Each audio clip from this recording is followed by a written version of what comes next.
it's not quite over yet. But I hope it was okay for you.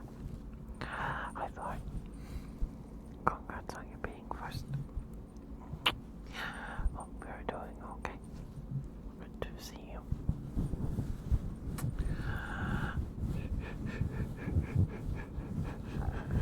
Sorry, throat noise. Hi, Jared. Hi, Estrella. Hi, Jared. How are you? It's good to see you. Hi, Estrella. Good to see you. Hope you're doing okay. Hope you're feeling a little better. I hope you feel a little better. But before this, what? It hasn't even been 2 minutes yet. It hasn't even been 2 minutes yet, Thorn. My goodness. Hi, Tadrid. Good to see you. 1, 2, 3, 4, 5. There you go. Thank you for the redeem, Thorn. Thank you. Hope you've been okay, Tadrid. It's good to see you. No, Tadrid. No, you can't do squats. It should be on cooldown right now. Yes, you have to wait 7 minutes. I had to increase the... Yeah, my knees did pop. They did. My knees popped. You exist and your bones crack? Yeah.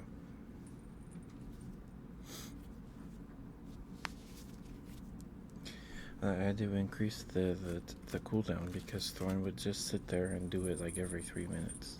So, I increased it to like 8. So, yeah.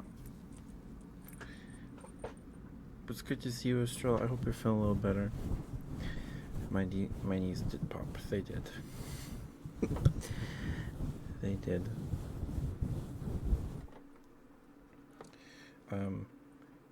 What rabbit hole shall we go down today? What rabbit hole are we going to be sent down today, Estrella?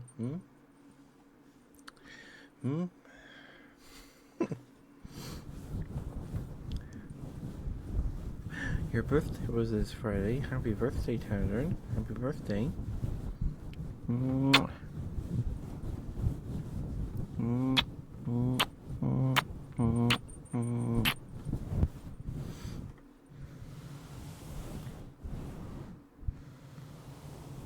Send you rabbit hole. That's okay. Understandable. I'm sure we'll fall down one eventually here. You don't do it on purpose? That's okay. I know. I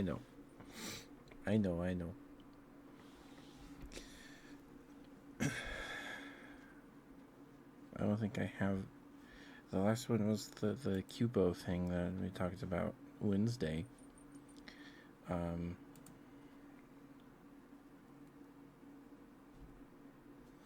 Happy birthday, Tannerd. It's exciting.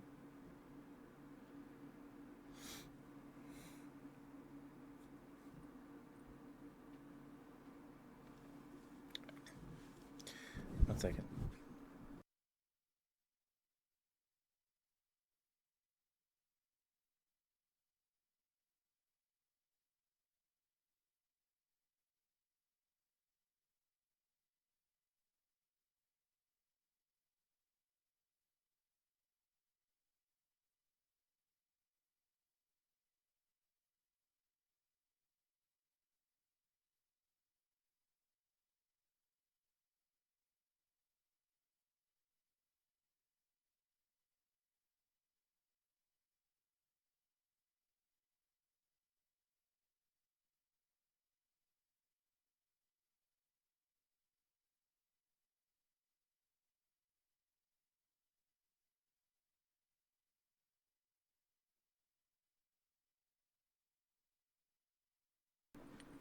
Sorry about that. My nose has been running like all day. It's annoying. Just heads up, there'll be an ad break in about 30 seconds. 30 seconds. Well, like 15 now.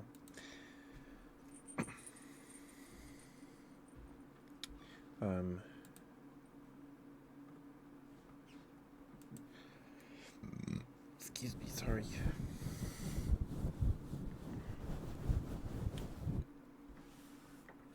Fun juice?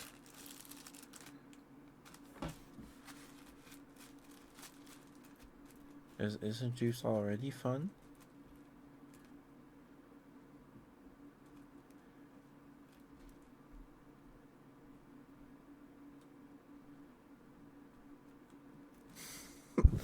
I don't know. Oh, the alcohol kind? Wow.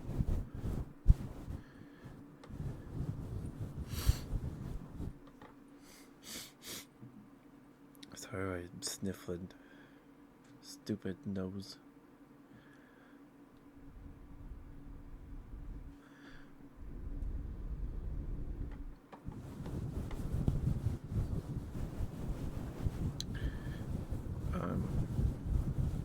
Yeah, I've never had alcohol. That's good. You should. Oh my gosh. 1 second.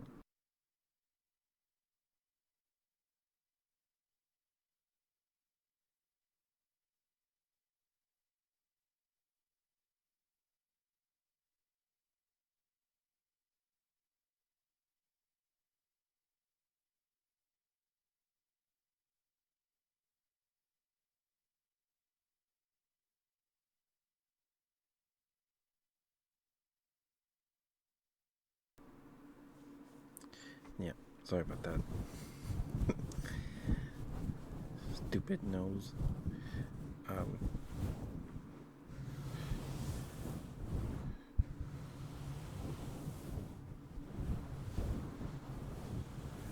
Yeah, I've never had alcohol.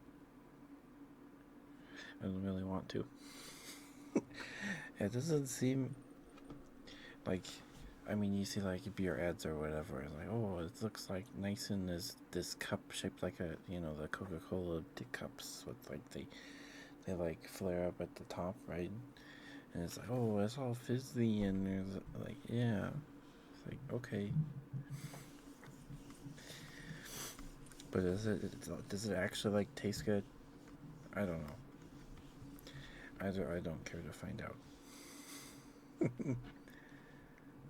Get tattoos, yeah. Like, I didn't even want like those temporary tattoos. Like, I remember, cause like your body is a temple, right? So like, and tattoos are like bad. Am I not? um, but you're raised like your whole life, like, or growing up, like, um, stupid was a bad word. If you're calling someone stupid, you just said a bad word. You can only call things stupid, like the door stubbing your toe. You're like, it's a stupid door, or something like that. But you can't call someone. You can't call a person stupid. Then it's a bad word. That was when I was like 3, maybe.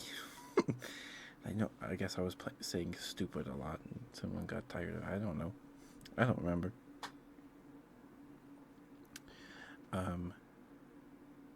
But like, if you're Mormon, you couldn't have tattoos. You couldn't, and if you did, it was like, oh, you're either a convert or an apostate. Like, even if you weren't either of those things, and you were like in a Mormon chapel and you have visible tattoos, people are like, oh no, they did something bad, or something like that, and now they're back at church, or they were a convert, or something. I don't know. Hi, Nighttail. Hi, dear. Hope you're doing okay. Good to see you. And like, you're taught, at least in my experience, nowadays they're like, they don't explicitly say like you can't have tattoos. They say ask your parents and your church leaders uh, if you consult them if you're thinking about getting a tattoo. So they don't like outright say like, hey, no tattoos. Um, it used to be you could only have one ear piercing. You can only wear one earring. I don't think they do that anymore. Um, like five from church. No, you wouldn't. Um, like I like the only place you could get alcohol in my area was probably at like an Applebee's or a Red Robin's or like at Walmart, right? Like they opened there was they opened a alcohol store. I don't know what it's called. They opened an alcohol store down the street next to the grocery store, and it was like a big deal because they're like, whoa, a store dedicated to sin. Oh my goodness, probably not. They wasn't like they didn't actually like say that, but it was like, oh my goodness, this is whoa. It's a sign of the times. Jesus is gonna come soon and split Mount Olive in half. Oh no, and the world's gonna end. And yeah, because I opened. I'm sure somebody thought that, but it was like, whoa, okay, it's something different. Like you would never expect something like that to happen ever in this state. Apparently, they're being a little more lax on alcohol licenses because before you had to be like a big business like Walmart or like Applebee's to sell alcohol because they only handed out like a certain amount of alcohol licenses to businesses every year or whatever, and you had to apply, and the state government would give you one. You're trying to grow a beard. Okay, okay. Hi, J-Man. You fall down any rabbit holes for a fruity person? I think I'd rather just have fruit. Microphones? Nice. I I took a digital media course at technical college. I didn't finish it because it was I didn't finish it. But like the first course, you're just reading a textbook and then doing like a quiz about the chapter. And the most interesting thing to me was talking about how microphones work. I was like, that's really cool. It's just like things in there that like vibrate, and like there's different microphones because the things that vibrate in the microphone are in different positions or whatever. I don't remember. It's been like 4 years. So maybe 5 now. I don't know. Timey-wimey. Condensers and dynamo. Okay. Yeah, it's been a while since I read that textbook. But that was the most interesting thing. Cardioid stuff, nice. Vibrate, yes. Like it's like sound vibrates the thing in the microphone or something. I don't know. Cardioid. Okay.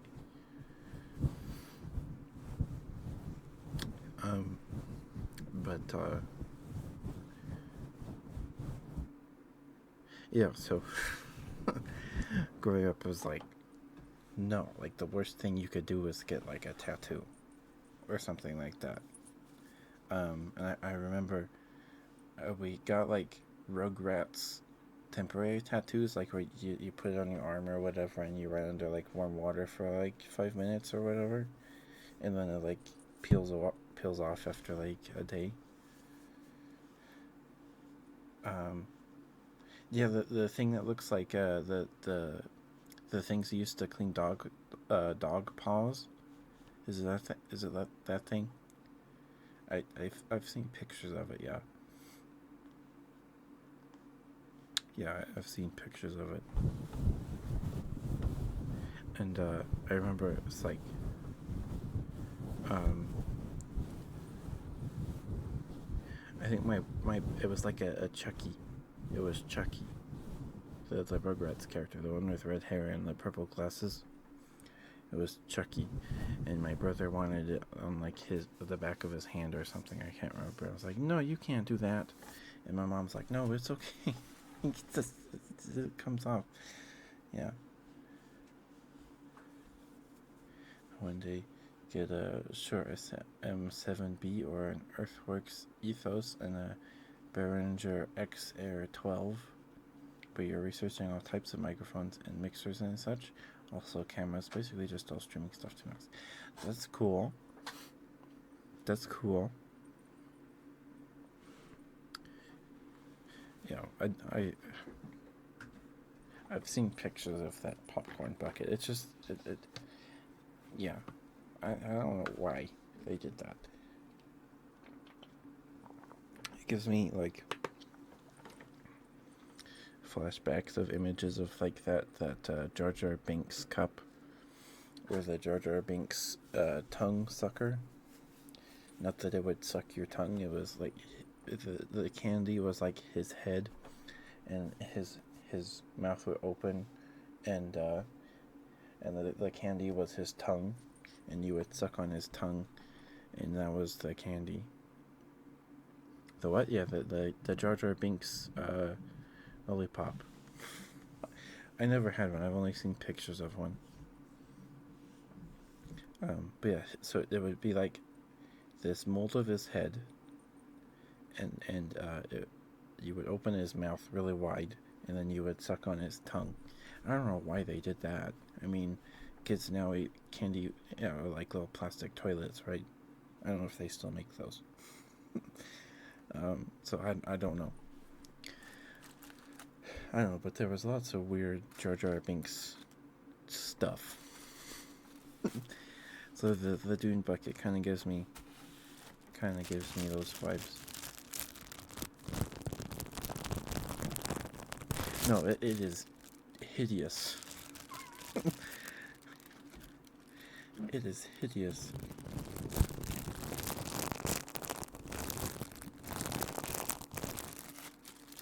It is hideous.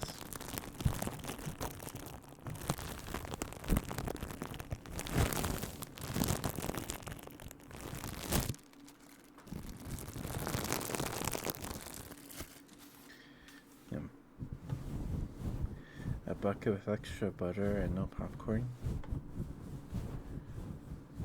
That's kind of gross.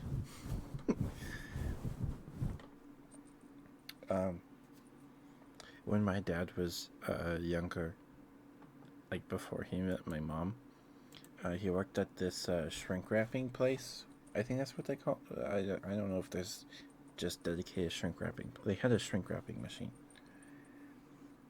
Right, because you would grab the thing and then you would wrap it in the plastic or whatever, and then there was like a heated plate, and then the heat would shrink the plastic to the item. So it'd be like a cabbage or whatever, I don't know. And like at the end of the day, they would cook like bacon on it or something. And they cooked the bacon on this pan or something, and then they're like, well, because they had to clean it up, and they're like, what do we do with all this bacon grease? And my dad drank it, and it was really gross. I wasn't there, but it sounds awful. Sounds awful. But yeah, that place isn't. I don't know. I think the building is still there. I don't think there's any business in that building anymore. But yeah, are there still dedicated shrink wrapping places that aren't just in the warehouse with the thing? It's like the factory. I don't know. I don't know. But yeah, the Jar Jar sucker and the Jar Jar Binks cup, and there's lots of Jar Jar Binks stuff.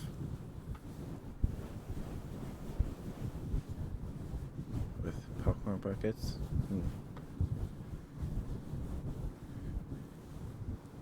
C3PO tape dispenser. Is that That makes more sense than a Jar Jar Binks sucker. It's horrible. Is it? Does it come out of his mouth? Is it like? So in my head, it's just in my head, it's just his head with like the regular part of a tape dispenser with like the teeth, and does it come out of his butt?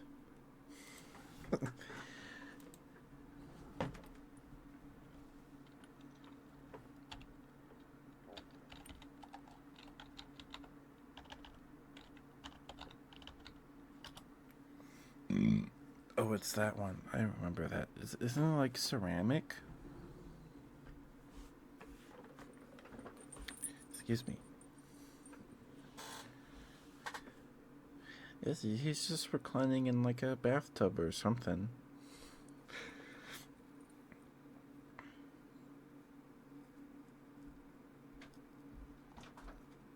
Vintage 1980 C3PO tape dispenser. Yeah, it is ceramic. I mean, if you've got one, it's worth lots of money. I am okay. I just ate. We had um mashed potatoes, the gravy, and biff. I don't know if it's got another name. I don't know what it is. It's just biff. Um, it's beef patties. Uh, Cooked with like onion in a pan, and then you use the juice from that and make the gravy. It tastes it's good. I think it's like I googled it on stream a while ago, and I think it's like an Irish thing, a British thing. I'm going down rabbit hole with Star Wars merch. No, hey, there are worse rabbit holes. There are worse rabbit holes.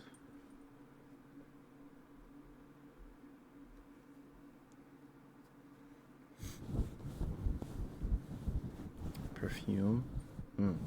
That seems a bit. Yeah. But now that you've said that, I guess I can see that existing. I suppose. No comment on that yet.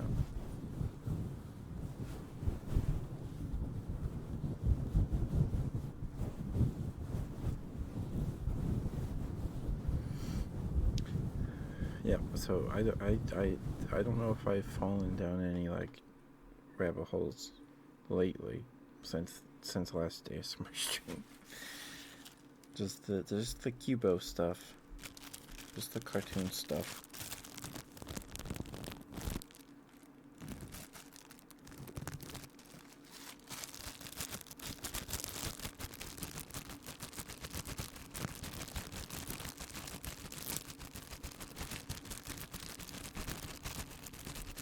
I mean, I did watch just, oh yeah, doesn't have like Darth Maul's face on it or something? I don't know. Maybe my brain made that up. Oh, it's just branding? Okay. Okay.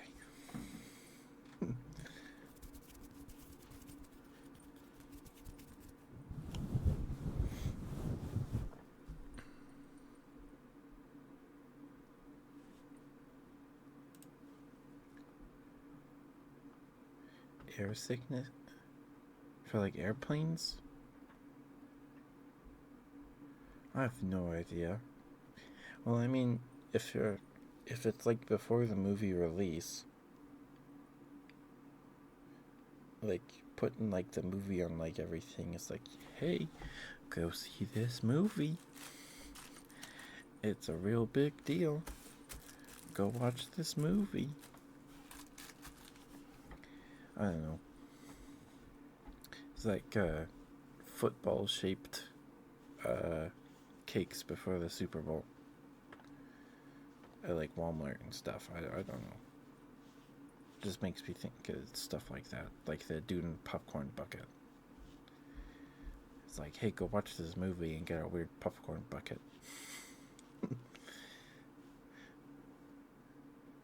So I should probably see the movie. Yeah, exactly.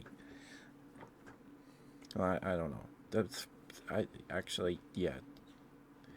Now that you've said it like that, it doesn't really make sense to put it on like throw up bags.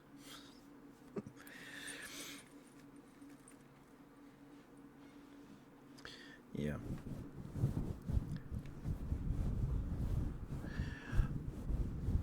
Positive advertising? Yeah. Yeah.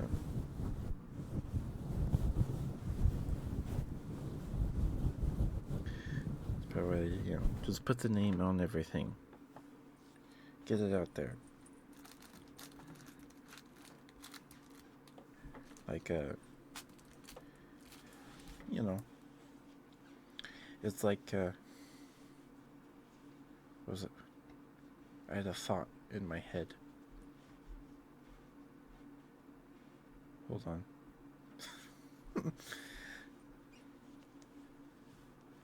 Is that like the like analog version of like invasive advertising? Just like, hey, watch the movie. Watch the movie. Every waking second you will see this logo.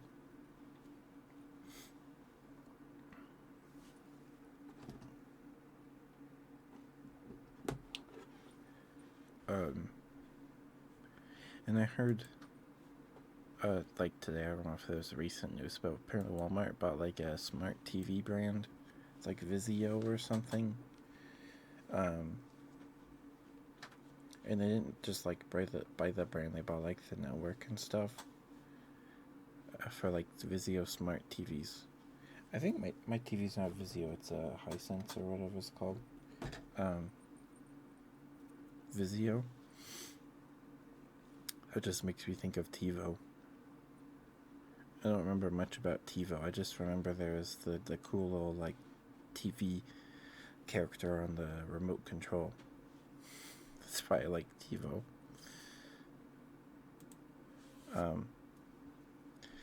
Yeah. It's a smart Vizio is like a smart TV, so people are like, well, if you weren't a Walmart household, you are now. My TV's a smart TV, but it's not connected to the internet, so I don't know if it does anything. Like, it's still got like the winter wallpaper from like 3 years ago. I just use it to play PlayStation and Xbox and Super Nintendo. So, um, Walmart ads forever. Yeah, I already get those on YouTube. I don't know if you guys know this, but if you get a YouTube ad and you don't want to see it anymore, if you have to have targeted ads on, you have to have personalized ads on. You have premium. That's probably a good idea. I don't watch TV. I just watch YouTube and anime and Twitch. I don't watch like, well, I probably no one watches TV anymore. It's all on subscription services, but I only have Crunchyroll and stuff. But if you get an ad for something, or just an ad that's annoying, like 5 p. Oh, okay. Interesting.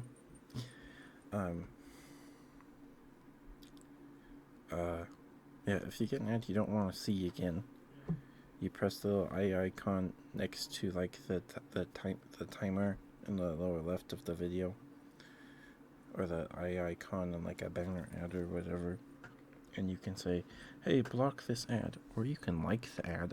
They don't give you an option to dislike an ad, but you can like an ad for some reason. And you can block the ad, but not every ad can be blocked.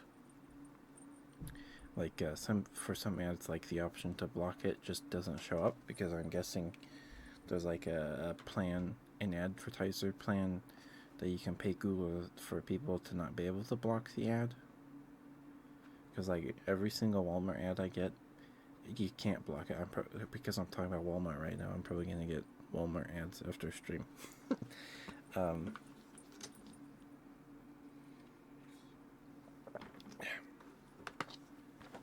but yeah, you can't block every single ad, and if you block one ad, because the Google shows you ads, and the ads are categorized by like topic,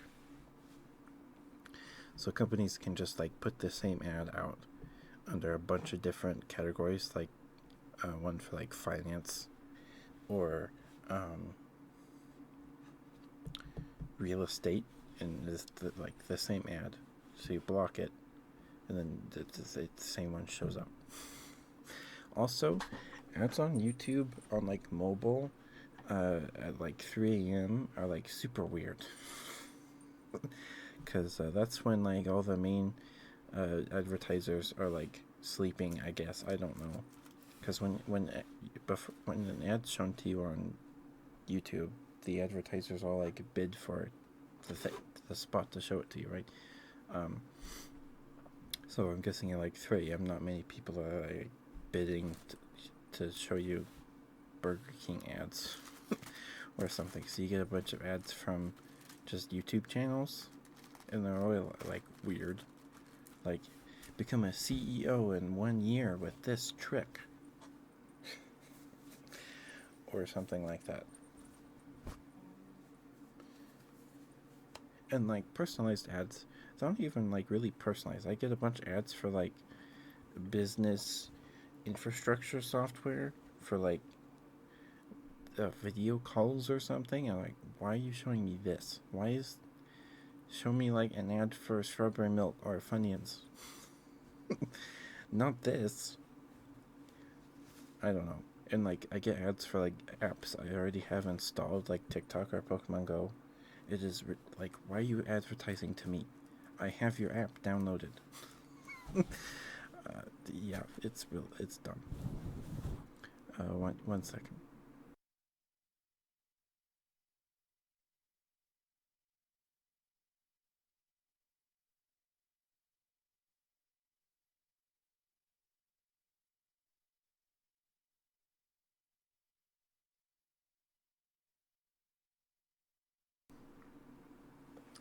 Yeah, it's real dumb.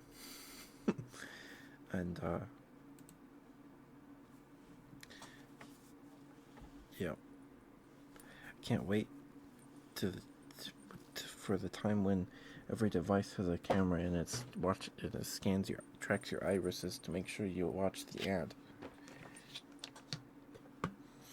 Wasn't there like a patent or something for an ad, and it's like you have to stand up and yell McDonald's to end the ad or something? I don't remember. That was probably a few years ago at this point. Man, I can't wait. Where I'm like 65.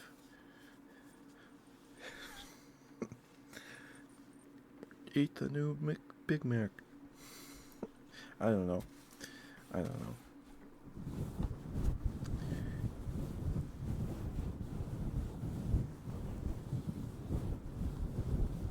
But like, why does I get like fast food places advertising if there's like a new menu item? But like everyone knows what McDonald's is, or what Burger King is, or what Wendy's is, Arby's. I mean, Arby's ads aren't too bad because they're funny, right? Because they got like the guy, and we got some pretty good memes out of those with like the excuse me, sorry, the AI voice of the guy. Yeah, or the BK guy, yeah. There's some pretty good memes for those RB ads. I don't know why, but our food keeps blowing up. That's real. I think they did like a pro show with like CS:GO or something. I don't remember. Some video game, I think it was. In there they put like firecrackers in a thing of curly fries in it, in a burger or whatever. But like, why do these places even have to advertise? Like, because you know, you advertise and like, oh, now I want McDonald's. Maybe. I guess that makes sense. But is that worth it? It must be, I suppose.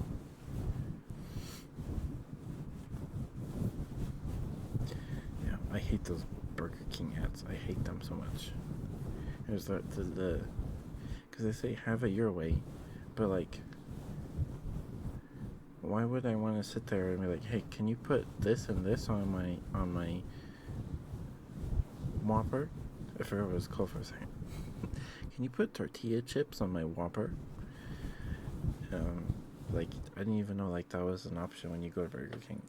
I've only been to Burger King maybe like 3-4 times in the last 3 years. I don't know. Because my dad used to like, it was like his favorite place or whatever, but my mom didn't like it, so we'd only go there if he was like on his own or something. And like, it's not awful, but it's expensive. Last time I had it, I was out with my grandma, and yeah, it was like $5 for one sandwich, for like a Whopper. Yeah, it's redonkulous. But I hate those ads. I hate them. And it was off. It's ads just suck. Because for like the longest time, I didn't even know you could block an ad. You get discounts. I see.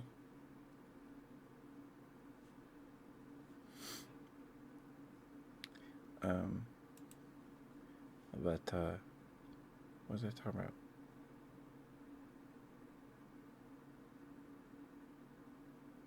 Oh yeah, before I knew you could learned you could block ads. You just get the same ad over and over again. Like, I got the same ad for like frozen White Castle burgers for like 4 months straight on like every video. Maybe okay. And like, those aren't like, White Castle is like, I love sliders, but like the micro, if you put the sliders in the microwave, the bottom bun is always like kind of hard and like kind of crunchy, or the buns are always soggy. It's not fun. Hi, Dreams. Hi, Dreams. How are you? Good to see you. Hope you've been well. Hope your weekend is treating you okay.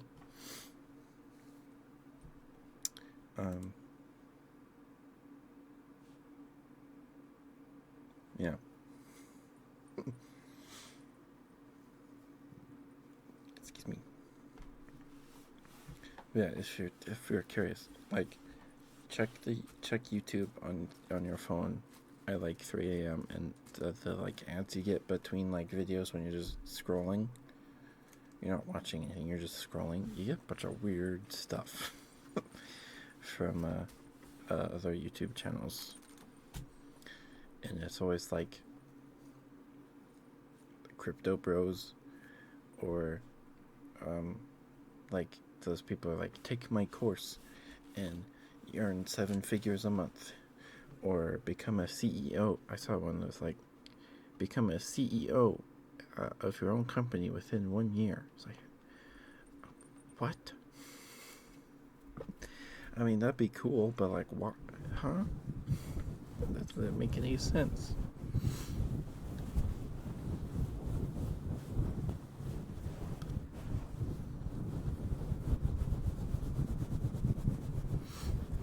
And I get an ad for Cascade, the laundry soap, not laundry, dish detergent. Is it Cascade? It's the one like with like the green lids on the tubs of like the little packets that you put in the dishwasher. I think it's Cascade, and it's the same. It's like the same 5-second ad. It's like, It's a guy with glasses, and he holds up a pan. He goes, "My dishes went from this to this," and the first pan's like kind of grody still, like it's got like gunk on it still, and the second one he holds up is all clean. It's like Cascade, dish differently, or I dish differently. I don't remember, but I don't know why I get that ad. Like, what about my presence on Google is like, yes, this person will buy laundry detergent or dish detergent. Yes, this 23-year-old needs Cascade. Like, what? I don't know. And, like, I've done it before. You turn off personalized ads and you still get the same ads. Because it's all, like, the big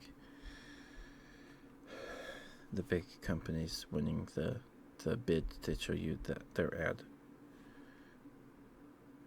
Yippee. Well, because I live with other people, so like I'd get ads for like menstrual stuff, or and stuff like that for like old people, or just meds for old people, or eczema. Oh, how do you say that? Ads like medicine for that, and like ads for IBS medication, and I think that's stopped because they changed how their algorithm works now. But I still get ads sometimes for that insurance that for like veterans or active military personnel, because my dad was in the army. Yeah.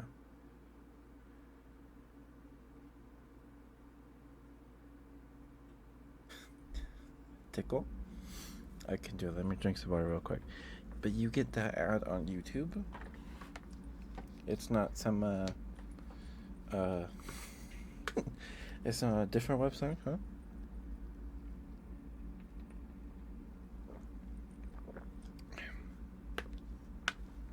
Yeah, what the heck? Man.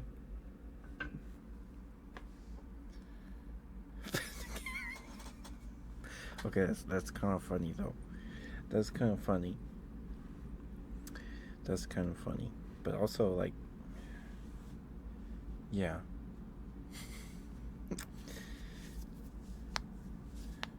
Yeah. Tickle. Sorry, road noise.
Why is one of those baseballs bigger than the other? Are you trying to say something, Estrella? Oh, that is two different emotes. Okay, because on my OBS here on my monitor, they're the same emote, just one is bigger than the other. But on mobile, they're two different baseball emotes. or emojis. But it's like, huh? Are they trying to tell me something?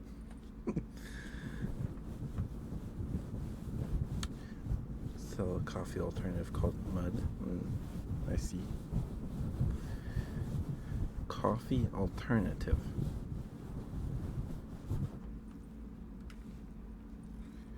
Is it?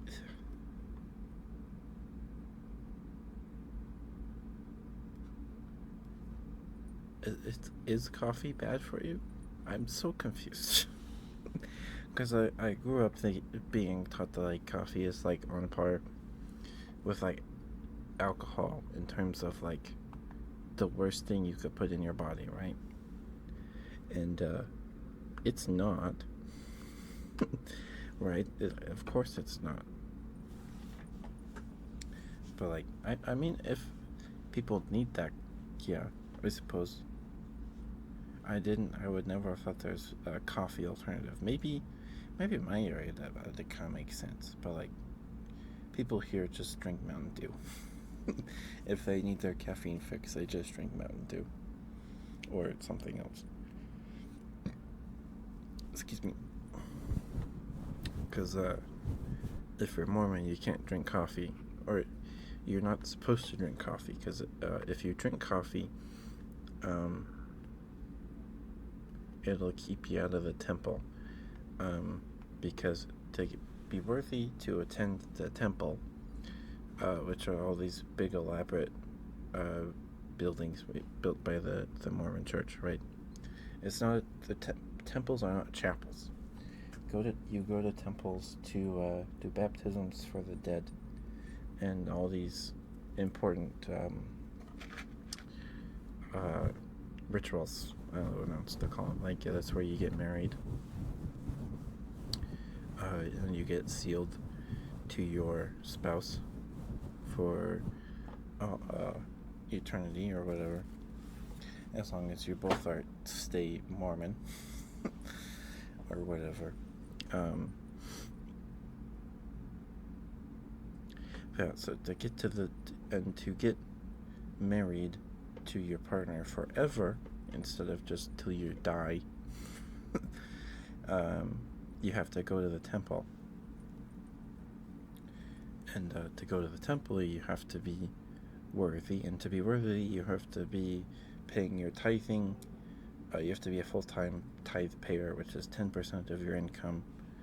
Um, and then you have to follow the word of wisdom, which Joseph Smith wrote up, because they would have when the church was just starting and there were like 20 or 30 guys that Joseph was like friends with or whatever, and they'd meet at like Joseph's house, or maybe at the time it was Emma's dad's house, his wife Emma. They would chew tobacco and they would spit it into the vase or whatever by the door or whatever, right? And they would miss all the time, and Emma had to clean it up. So Emma was like, Joseph, can you like get them to? I'm just tired of cleaning this up. Can you tell them to stop chewing tobacco? And Joseph's like, fine. If we can't have tobacco, you can't have coffee. So that's like, at least that's what I've heard. I don't know if that is like, that's probably not the only reason he wrote it, because the word of wisdom, um, is like you can't abstain from any hot drinks, so you can't have coffee or tea, except maybe like herbal teas, because that's just leaves, or something like that. Because Mormons really like their essential oils, so some teas are probably fine. But like, and it was like only eat meat when times are when it's rough, like you have to, like you don't have any other choice, or eat meat sparingly, or in times of hardship or winter, during the winter when you're not growing a lot of like crops because it's winter time. And Mormons eat a whole lot of meat. We don't care about that part of the word of wisdom. It's just the coffee. Like, that's the only part that they care about is the coffee. And you're like, why is... And if growing up, I was like, why can't we have coffee? Like, why? And they're like, well, I think someone told me that it's because it's like a carcinogen, like it'll hurt your lungs or I don't remember. It's bad for you. It's bad. And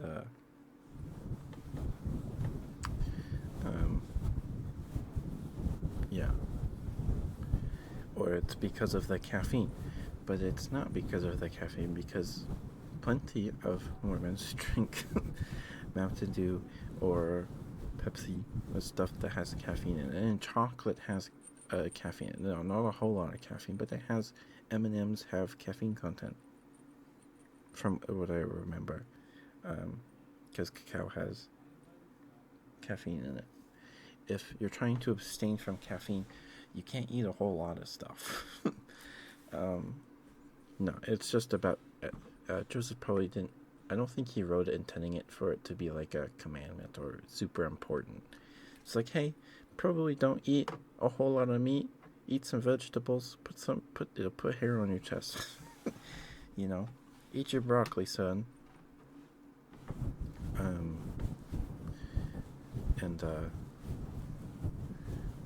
then it became this big deal, where the word of wisdom was like, hey, you have to not drink coffee. You can't have hot drinks, so tea or coffee.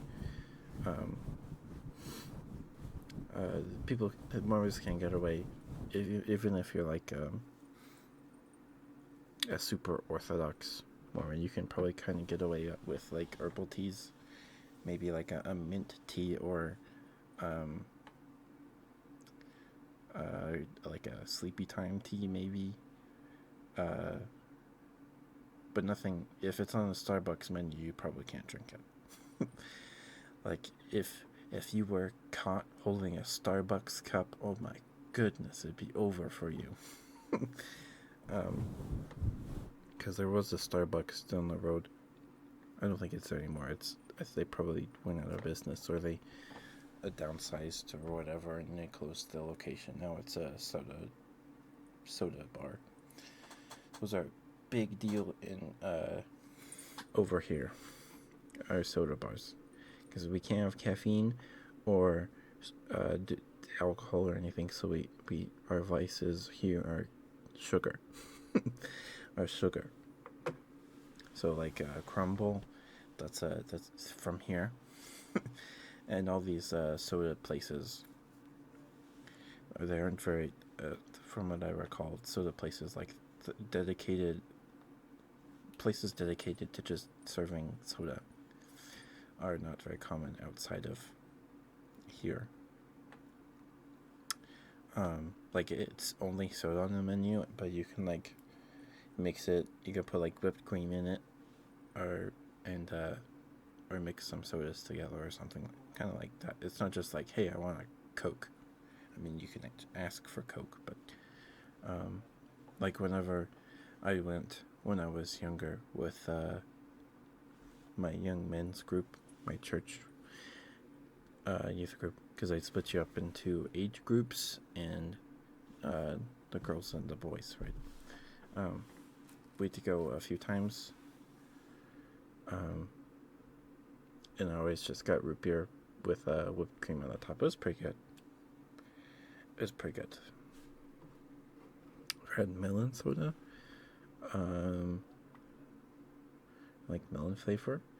I don't like watermelon flavored things. I like watermelon, but watermelon flavored things always taste too artificial to me. I've had I have had ramune. I've had ramune. I like the melon flavor of ramune. The green ramune is pretty good. Honeydew or cantaloupe. I love cantaloupe. Cantaloupe is one of my favorite things. I love cantaloupe. Yeah, I like. I've had melon ramen, and it's pretty good. One second.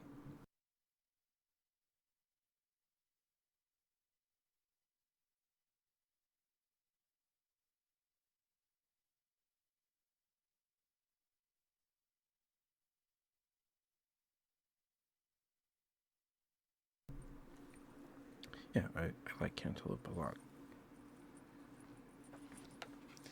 I don't have honeydew as often as cantaloupe, though.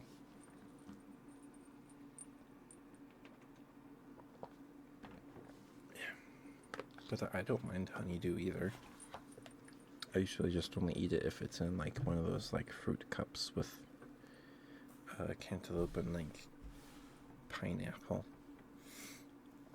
and blueberries or whatever from like Chick-fil-A or something, or like a mall food court.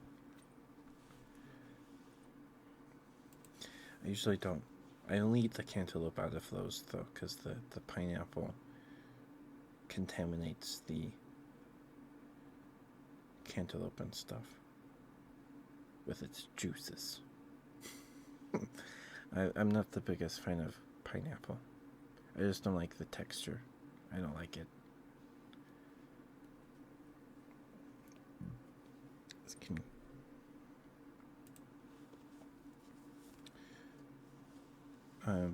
But yeah, I've had melon ramen. It's pretty good. I used to get like ramen as like an after work treat when I worked at Walmart. And it was like $1.50. I don't think it's $1.50 anymore. It's probably more expensive than that, but it's pretty cheap. It's pretty cheap.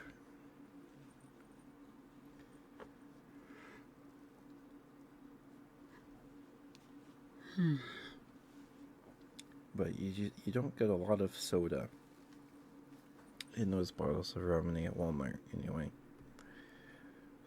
You can drink it in like 10 seconds if you chug it. But but you could do it with like anything. But you don't get a lot of soda. You're buying it for like the experience of like popping the marble in the bottle, and it makes the sound, and then it like fizzes.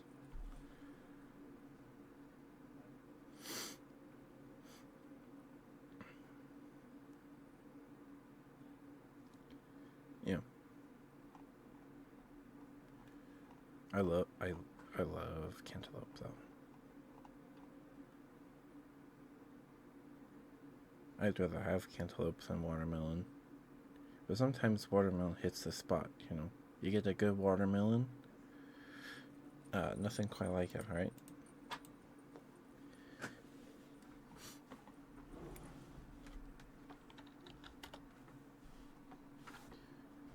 Um,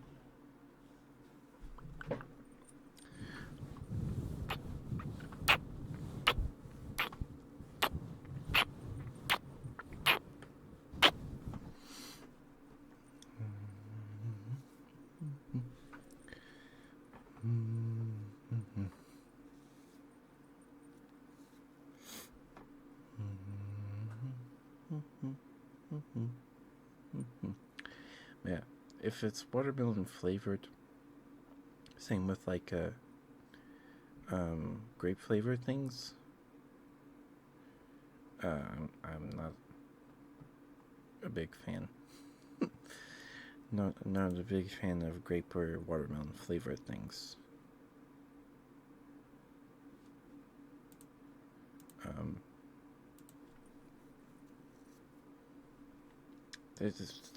grape flavored things never tasted like grapes to me, or they taste like medicine because like it was like the only flavor of cough syrup, right? Just that or bubblegum flavored cough syrup. Who wants bubblegum flavored cough syrup? Right. I think it's been a while since I've had to have cough syrup, but yeah, no, I don't like it. I don't like it.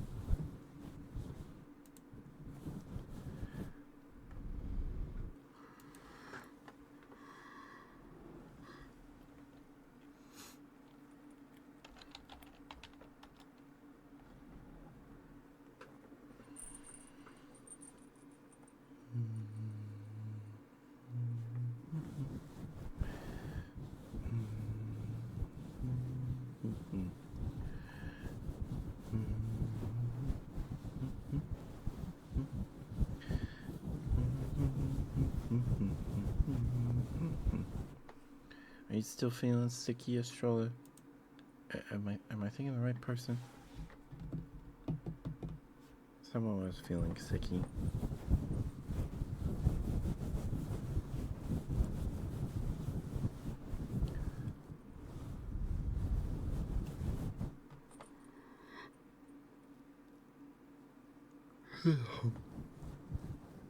Yes, you're alright. You have sniffles.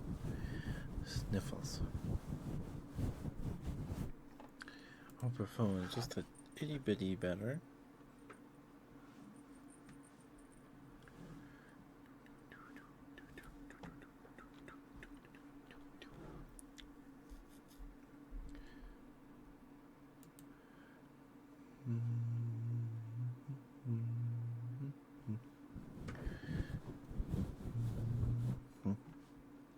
There's a bug going around? Yeah. My mom might have come down with something.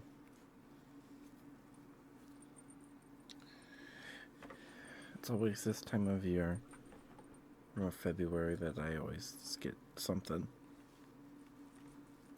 Seems that way. Beginning and end of the year, I guess.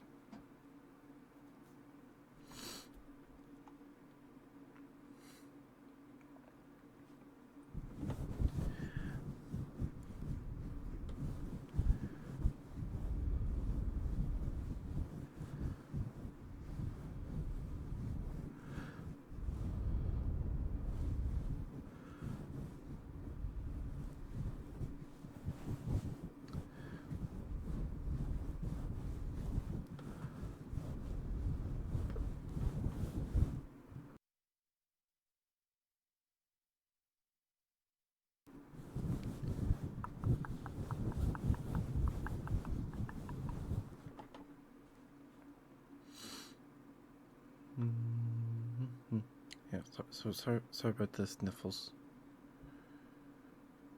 Sorry about the sniffles. My nose has been bugging me all day.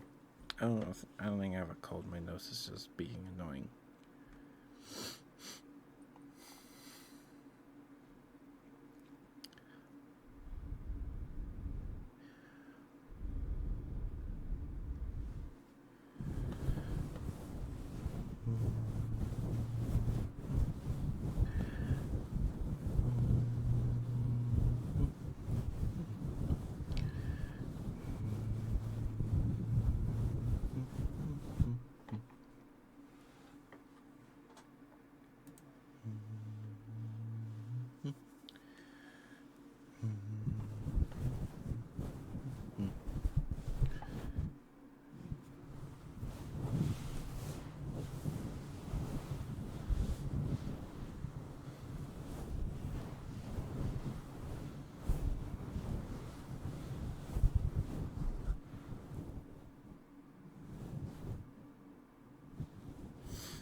I just thought that again. They make your balls smoother and they tested it with rats. How do you test? It's called ball toner or whatever. How do you test ball toner on rats? And why would you test it on rats?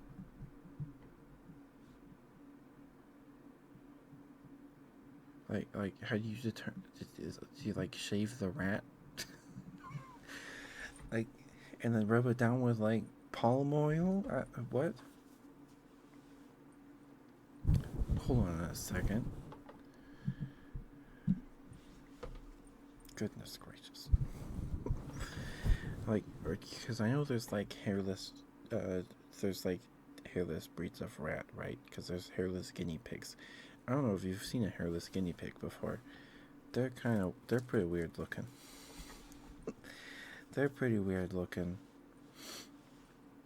They had one at PetSmart or whatever when I went to get my sister her hamster, or we were looking for hamsters with my sister, and they had guinea pigs, and one of them was hairless, but it still had like hair where like its tail was or something, and like on its nose it had like a mustache from what I remember, and like hair in its ear, and it was pink with black splotches,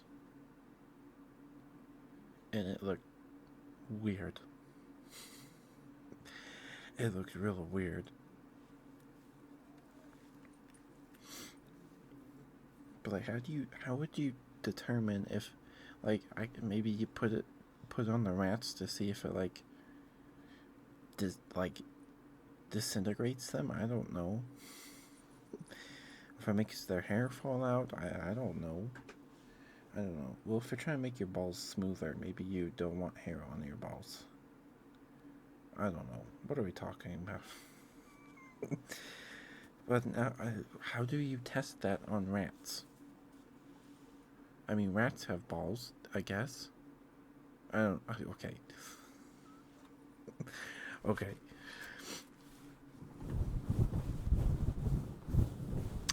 Yeah. But maybe the only way I could. I'm no rat expert or ball toner expert, but I feel like maybe you'd shave the rat. They used like a mushroom, like truffle, like a mushroom oil or something. Huh? Like if it's a mushroom, is it like a new mushroom? If there was like no information about this mushroom, like nobody's like, where did I put this on my balls? What?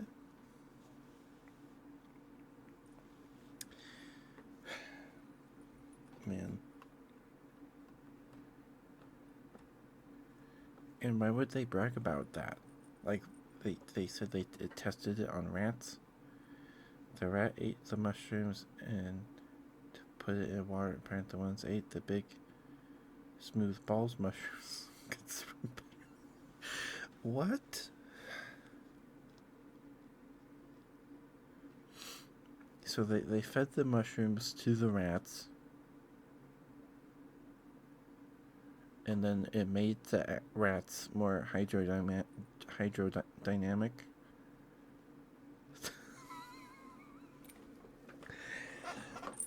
Like, okay, this.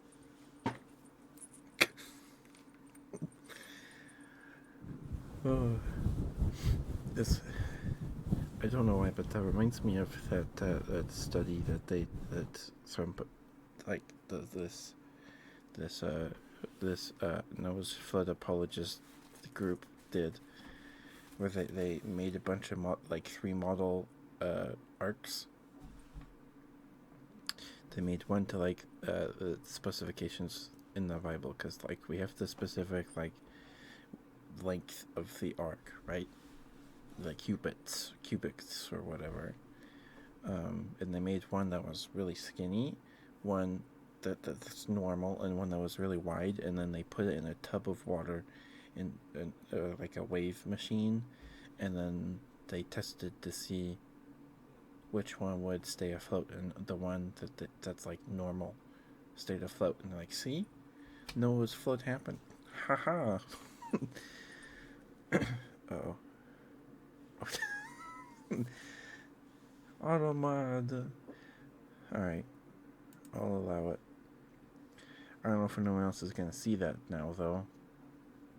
Microbiome science is booming, and Colorado based Umzu is selling the dream of supersized.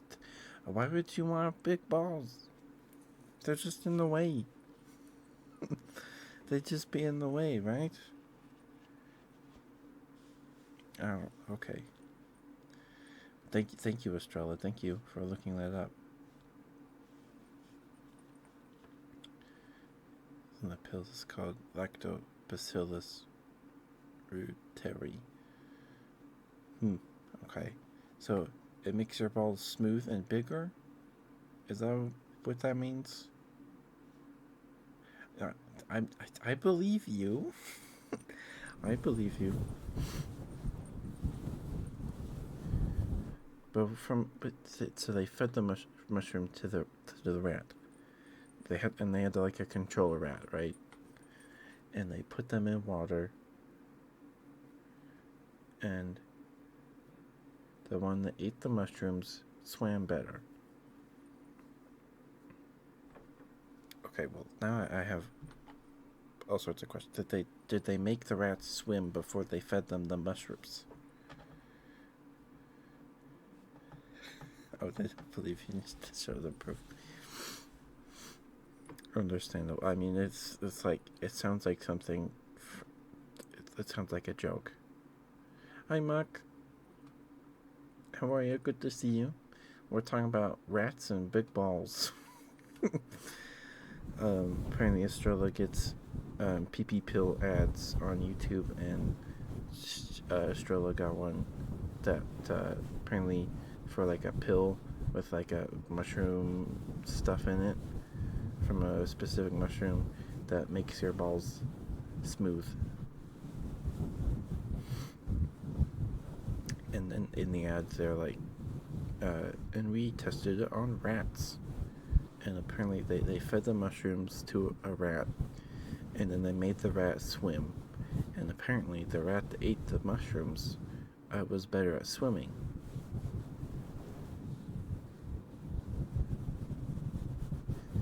They're all Korean or Chinese men in particular. Yeah, I get ads in Spanish all the time for like McDonald's. I'm like, okay, thanks, McDonald's. I haven't had McDonald's in a long time. Spanish, you're Latino. Oh, okay, yeah. I'll trade the Spanish McDonald's ads for your rat ball ads. You get them in Chinese and Korean.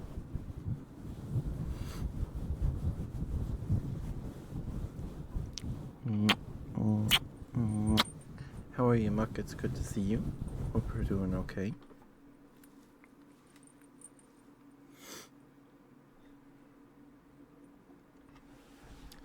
I feel like, okay, I'm doing okay. I'm just flabbergasted that they tested these ball toner pills on these rats. Like, and they were like, it works because the rat swam better. Like, okay, sure, I guess.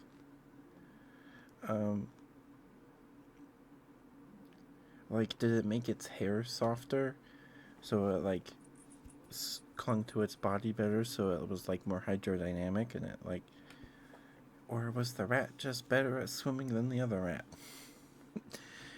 The only way to make sure it would work would just be use the same rat, have it swim before.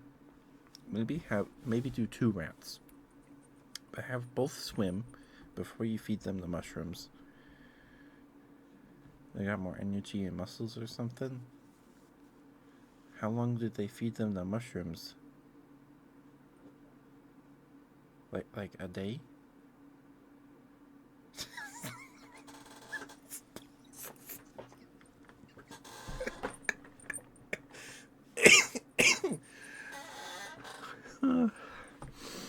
Well, that's how you know if it works, I guess. Yeah. No, don't. You don't have to work. Don't. I guess I can Wikipedia search this mushroom. Let's see.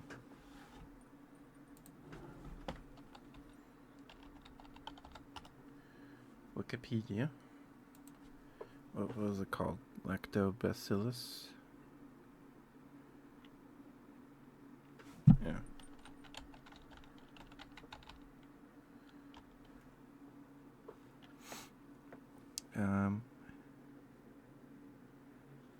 Lactobacillus.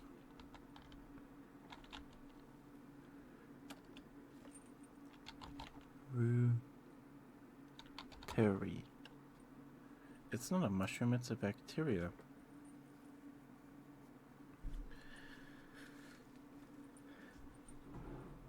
Okay. Alright, let's see here.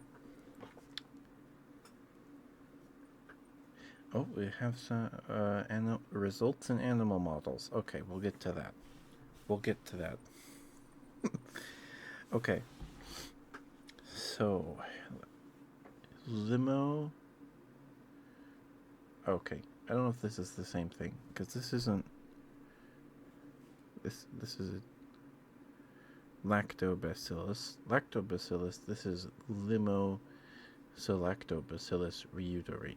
But this is the one that showed up when I typed in the full name of the thing. So we're just gonna go with this. Yeah.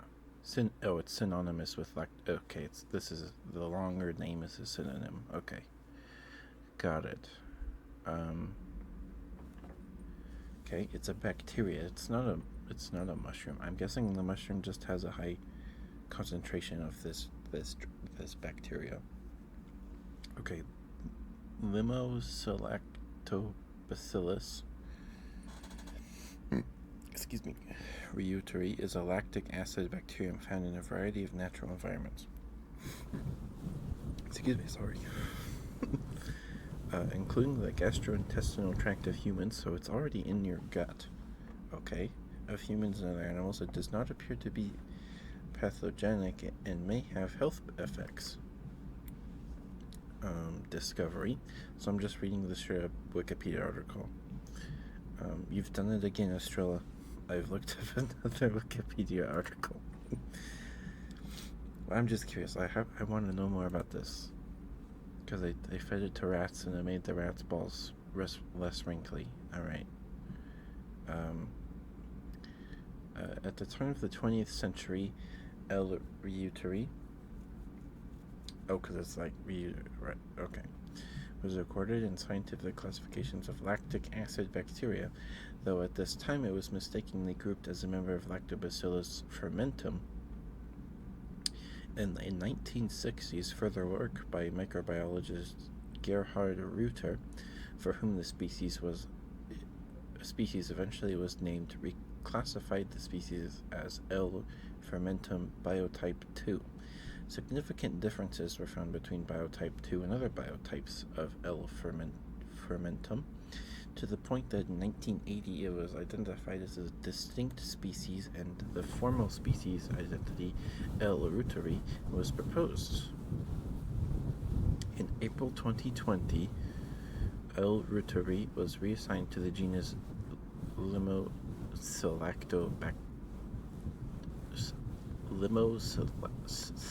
Lactobacillus.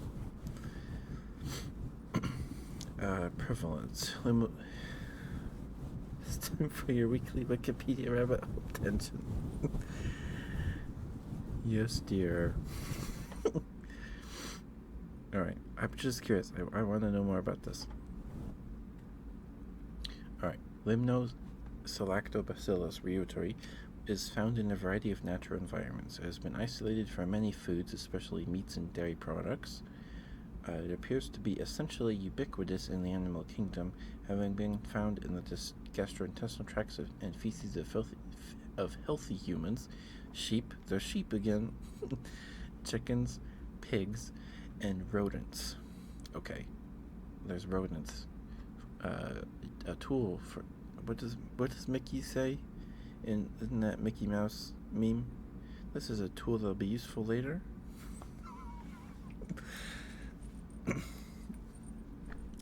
It is the only species to constitute a major component of the lactobacillus species present in the gut of each of the tested host animals. And each host seems to harbor its own specific strain of L. reuteri. It is possible that L. reuteri contributes to the health of its host organism in some manner. Limnosalactobacillus reuteri, I'm getting good at saying the name, is present as a dominant member of fermenting organisms in type 2 sourdoughs. Okay, so it's used to make sourdough. Okay. Several metabolic traits of L. reuteri, including exopolysaccharide, ESPs. Okay, there's an acronym for this. Extracellular polymeric substances, okay, are natural polymers of high molecular weight secreted by microorganisms into their environment. ESPs establish the functional and structural integrity of biofilms and are considered the fundamental component that determines, okay. So is that like the stuff that lines the stomach so the acid doesn't burn through the stomach? Okay, it sounds similar. Formation and okay, including exopolysaccharide formation and conversion of glutamine to glutamate, improved bread quality. So this stuff in our gut is used to make sourdoughs, and it improves bread quality. Okay, effects: antimicrobial. Limnosalactobacillus reuteri is known to produce ruterin. Oh my goodness. Thank you for following Sir Nexus. Thank you. Hello, I'm Ketchup the Bear. I do ASMR like this every Wednesday and Sunday. And I play games the rest of the week. But we play lots of cozy stuff. I hope you enjoy your stay. If you have a favorite trigger, let me know. I'd be happy to do it for you. It seems like every time we do ASMR, we go down some sort of Wikipedia rabbit hole. And Estrella has sent us down yet another one.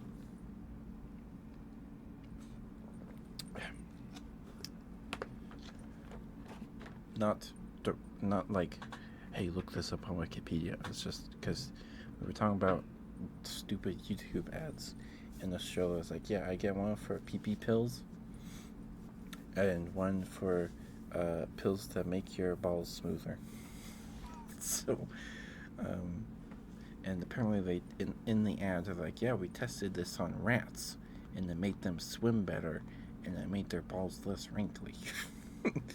And apparently the stuff that they fed them, apparently it was mushrooms. Apparently it's actually it's a bacterium that's like in everybody's gut. If you're a mammal, it's in your gut, and it's also used to make sourdoughs. So we're just reading the Wikipedia article about it. Hope you're doing okay, Fern. Is that what you go by, Fern? Fern? Is that okay if I call you Fern? Hope you're doing okay. If you have a favorite trigger, let me know, and I'll be happy to do it for you. Okay, so Limnosalactobacillus reuteri is known to produce ruterin. Fern is fine? Okay. Reuterin is the organic compound in the formula HOCH2CH2CHO. It is a bifunctional molecule containing both a hydroxy and aldehyde functional groups. I don't know what that means. Okay. And Reutericin 6 and Reutercyclin. Reuterin in the late 1980s, Walter Dobrogoz's, who was a professor emeritus of North Carolina State University, best known for his discovery and further research on the probiotic bacterium Lactobacillus reuteri. Hi, D-Man. How are you? Good to see you. Hope you're doing okay. We're reading about a germ that apparently makes your balls smoother. We've done this rabbit hole because we were talking about ads, and Estrella apparently gets ads for pills that make your balls bigger and smoother. And they tested the pills, or the mushroom that they used to make the pills, on rats. And the rats that ate the mushroom apparently had increased muscle mass and were better at swimming, and their balls were less wrinkly. Apparently, I typed the name into Wikipedia. Apparently, it's a bacterium, so I'm guessing the mushrooms just have a high. Very comfy topic, yes. Feel free to fall asleep to me talking about this germ that makes your balls smoother.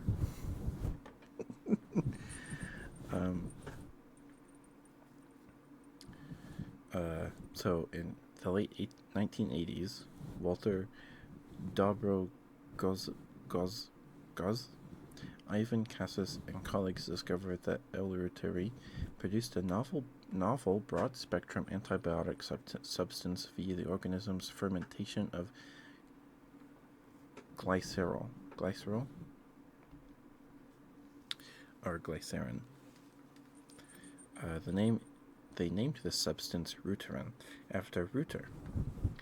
And Reuter was the guy that discovered this bacterium, I believe.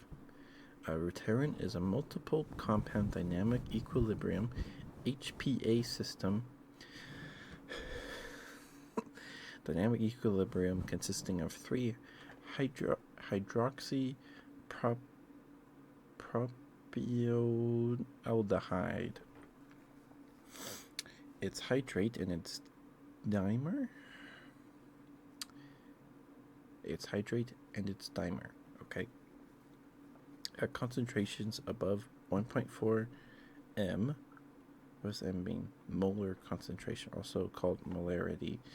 Amount concentration or substance concentration. Okay, so at concentrations above 1.4 molarity, the HPA dimer was predominant. However, at concentrations relevant for biological systems, HPA hydrate was the most abundant, followed by the aldehyde form.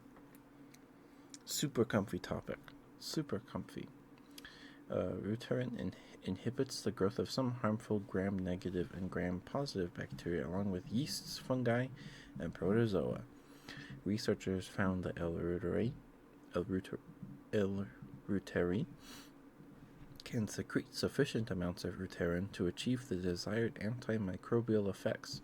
Furthermore, since about 4 to 5 times the amount of Reuterin is needed to kill good gut bacteria, i.e. L. reuteri and other lactobacillus species, as bad, this would allow L. reuteri to remove gut invaders without harming other gut microbiota. Some studies questioned whether Reuterin production is essential for L. reuteri's health-promoting activity. The discovery that it produces an antibiotic substance led to a great deal of further research. In 2008, L. reuteri was confirmed to be capable of producing reuteri in the gastrointestinal tract, improving its ability to inhibit the growth of E. coli. That's pretty cool. That gave me goosebumps. The gene cluster control, because I'm learning, and learning's fun. The gene cluster controlling the biosynthesis of reuteri and cobalamin in the L. reuteri genome is a genomic island acquired from an anomalous source. So we don't even know where they got this ability to make reuteri. Clinical results in humans. Although L. reuteri occurs naturally in humans, it is not found in all individuals. Dietary supplementation can sustain high levels of it in those with deficiencies. Oral intake of L. reuteri has been shown to effectively colonize the intestines of healthy individuals. Colonization begins within days of ingestion. ASMR, POV, RP. You have voices in front of you. It's horrifying. You can't escape. Nice. Isn't that like a trend going around? Like it's ASMR RP, like your girlfriend welcomes you home with a pipe bomb or something. I think I saw one of those. I don't know. Apparently it's a trend going around. Alright, maybe that's the title. I mean, this isn't horrifying. This is cool. It's like, this is a beneficial bacteria that inhibits the growth of E. coli, and it's used to make sourdoughs. That's cool. It's also found in sheep, or at least healthy sheep stool, anyway. And stool, as in,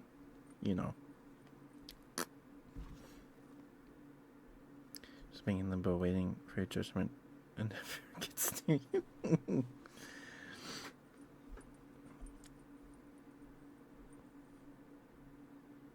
Hey man, you know what happened to these rats? Heck yeah. This is what you see before you die. Hey, you know these rats? They fed on mushrooms. It made their balls less wrinkly. Have a nice time in heaven.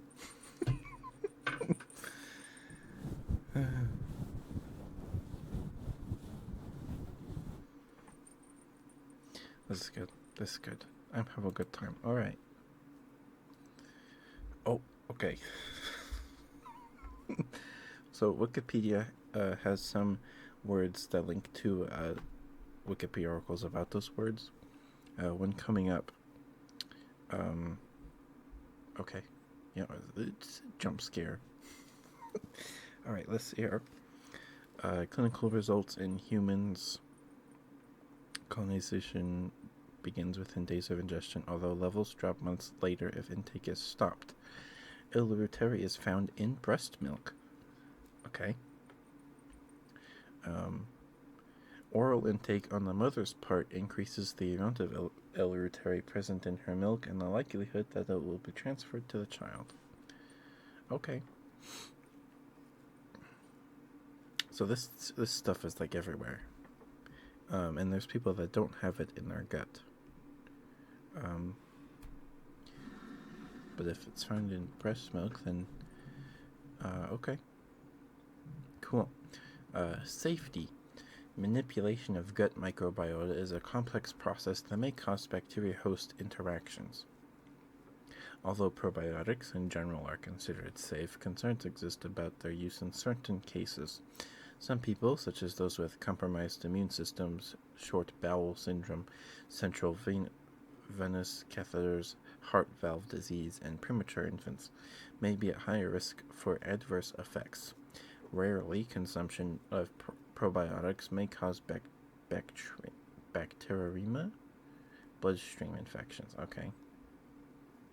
Fungema, presence of fungi or yeast in the blood. Ooh, and sepsis. Ugh, okay. Potentially fatal infections in children with compromised immune systems who are already critically ill. All right. Intestinal health. So don't take this if you're sick. Don't take probiotics if you're sick. Good to know. Intestinal health. One of the better documented effects of L-reuteri is a significant reduction of symptom duration in pediatric diarrheal disease. Oh, cool. So it helps get rid of diarrhea. L-reuteri is effective as a prophylactic for this illness.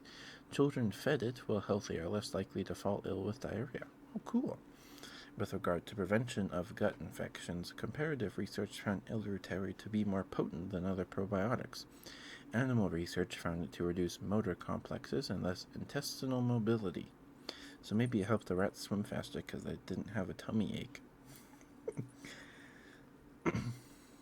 Alright. Cool.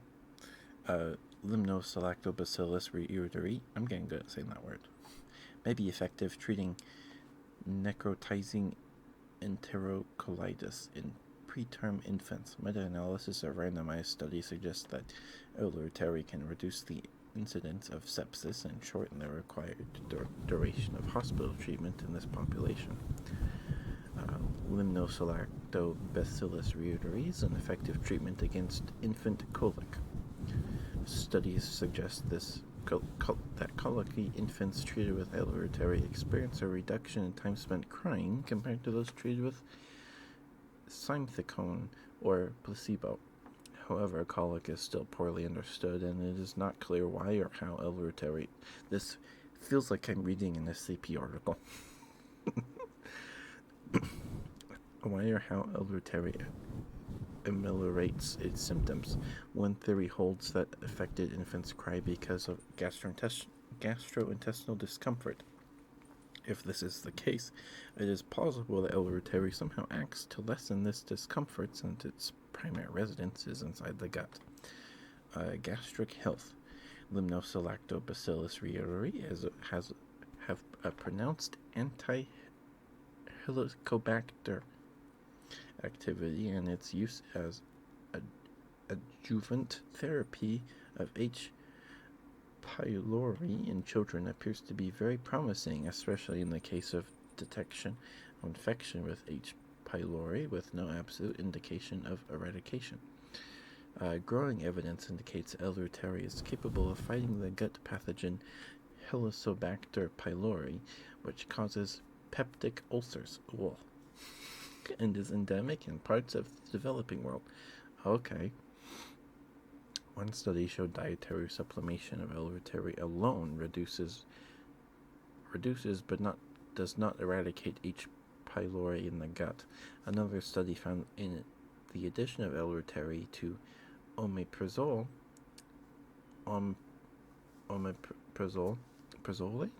therapy dramatically increased from 0% to 60% the cure rate of H. pylori infected patients compared to the drug alone. Yet another study showed that L-reuteri effectively suppressed H. pylori infection and decreased the occurrence of dyspeptic symptoms. Although it did not improve the outcome of antibiotic therapy. Limnosalactobacillus reuteri has the potential to suppress H. pylori infection and may lead to an improvement of H. pylori-associated gastrointestinal symptoms, reducing specific symptoms such as diarrhea and frequent abdominal distension. In the future, L-reuteri can become a central part of a strategy to avoid using antibiotics and fighting antibiotic resistance in H. pylori infections. And besides fighting antibiotics resistance, L-reuteri may be a great alternative treatment for H. pylori, causing fewer side effects than antibiotics. Oral health. Limnosalactobacillus reuteri may be capable of promoting dental health, as it has been proven to kill Streptococcus mutans, a bacterium responsible for tooth decay. A screen of several probiotic bacteria found L-reuteri was the only tested species able to block S mutans. Before testing in humans began, another study showed L-reuteri had no harmful effects on teeth. Clinical trials proved that people whose mouths were colonized with L-reuteri via dietary supplementation have significantly less S mutants. Since these studies were short-term, it is not known whether L-reuteri prevents tooth decay. However, since it is able to reduce the numbers of an important decay-causing bacterium, this would be expected. Gingivitis may be ameliorated by consumption of L-reuteri. Patients afflicted with severe gingivitis showed decreased gum bleeding, plaque formation, and other gingivitis-associated symptoms compared with placebo after chewing gum containing L-reuteri. Bone density. That's pretty cool if it helps keep your teeth and gums healthy. That's pretty cool. Bone density. Lactobacillus reuteri and other probiotics may influence the gut microbiome in ways that protect against bone loss, common in postmenopausal women. General health. By protecting against many common infections, L-reuteri promotes overall wellness in both children and adults. Double-blind, randomized studies in child care centers have found L-reuteri-fed infants fall sick less often, require fewer doctor visits, and are absent fewer days from the center compared to placebo, and to the competing probiotic Bifidobacterium lactis. Similar results have been found in adults. Those consuming L-reuteri daily end up falling ill 50% less often, as measured by their decreased use of sick leave. Okay, cool. There's 6 people listening to me read about this. I hope this isn't boring. I'm having a good time. Learning. Okay, here we go. Results in animal models. Let me drink water real quick. Are we going to learn about rat balls? Are we going to learn about rat balls?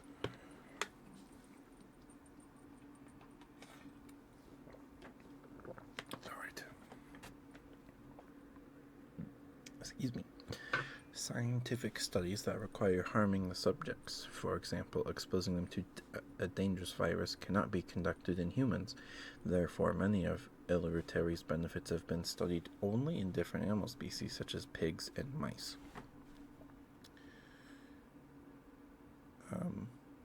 In general, animal studies on L-reuteri are done using the species-specific strain of the bacterium, because we read earlier that L-reuteri has different strains. Depending on the animal. So humans have a different strain of L-reuteri than sheep. Sheep have different strains of L-reuteri from mice, or sheep or humans. Protection against pathogens. Limnosalactobacillus reuteri confers a high level of resistance to the pathogen Salmonella typhimurium, having mortality rates in halving.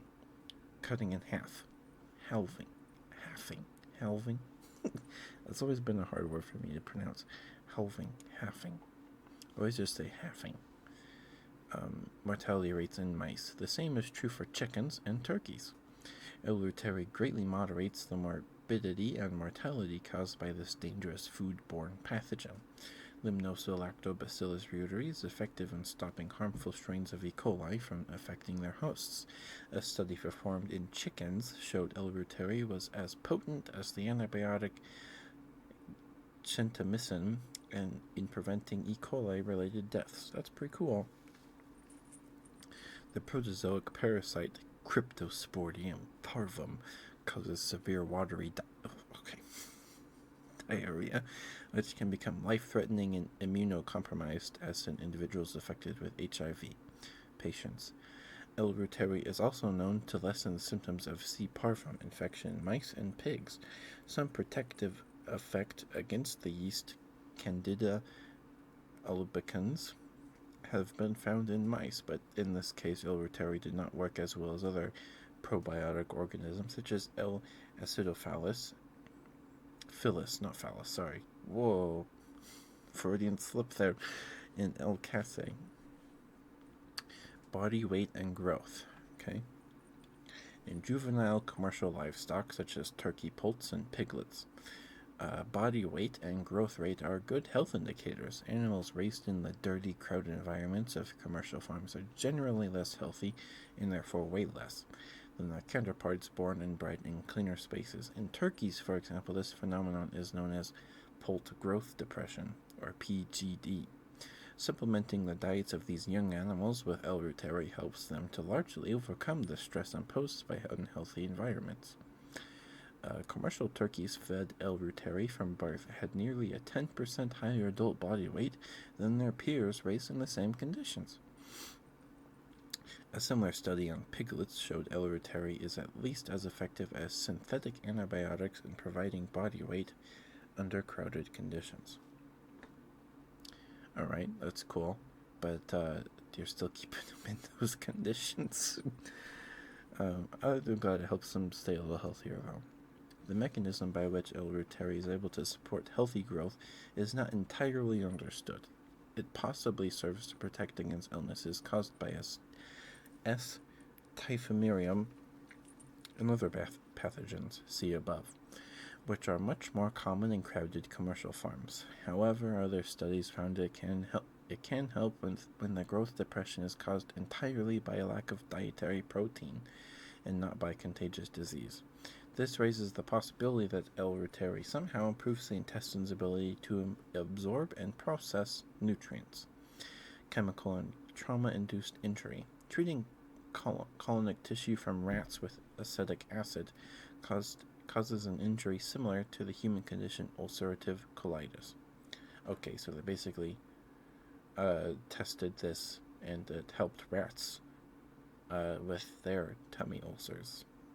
It seems, it's comparative to humans getting an ulcer, something like that, in their colon. Treating the injured tissue with L-reuteri immediately after removing the acid almost completely reverses any ill effects, leading to the possibility that L-reuteri may be beneficial in the treatment of human colitis patients. In addition to its role in digestion, the intestinal wall is also vital in preventing harmful bacteria, endotoxins, etc. from leaking into the bloodstream. This leaking, known as bacterial translocation, can lead to lethal conditions such as sepsis in humans. In humans, translocation is more likely to occur following such events as liver injury and ingestion of some poisons. In rodent studies, L-reuteri was found to greatly reduce the amount of bacterial translocation following either the surgical removal of the liver or injection with D-galactosamine,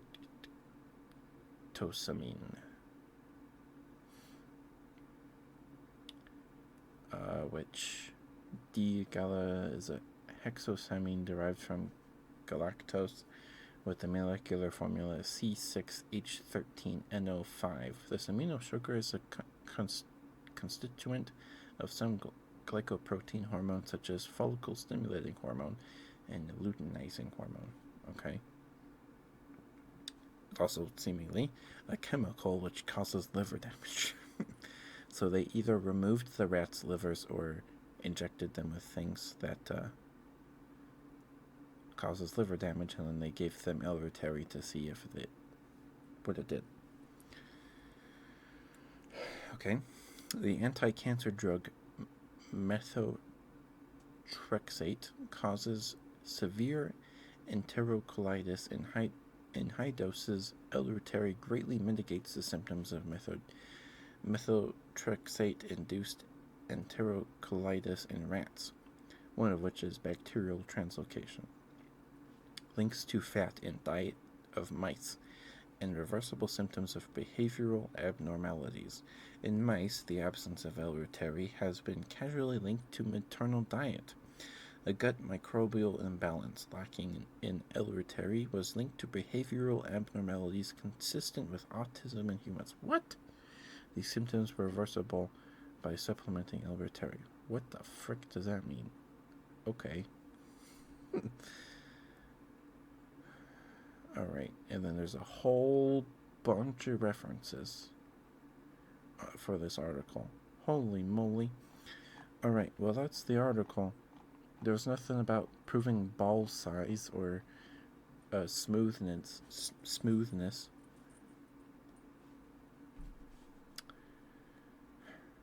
Alright.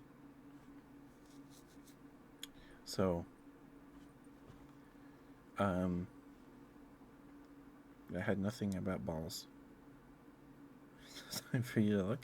Well, I typed in the name that you gave me in here, your chat from earlier, and it's not a mushroom. It's not a fungus. It's a gut bacteria. So there's nothing about balls. It seemed to make animals healthier.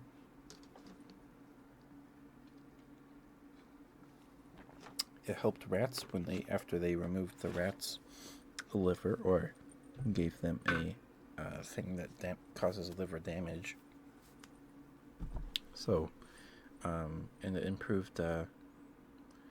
It helps body weight and growth in animals kept in crowded conditions, and helps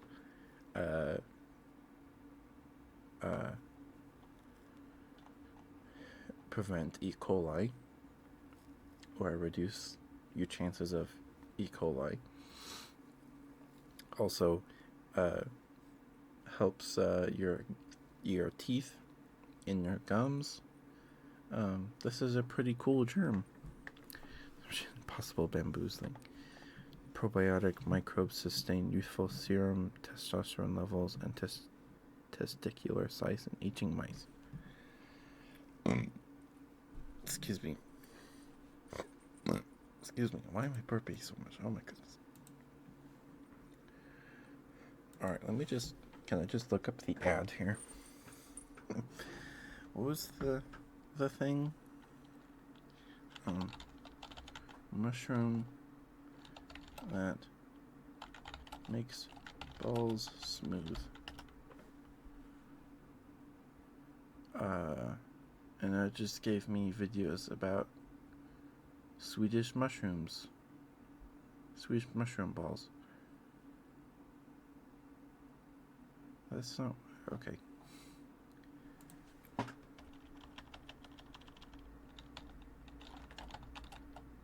Testicles smooth.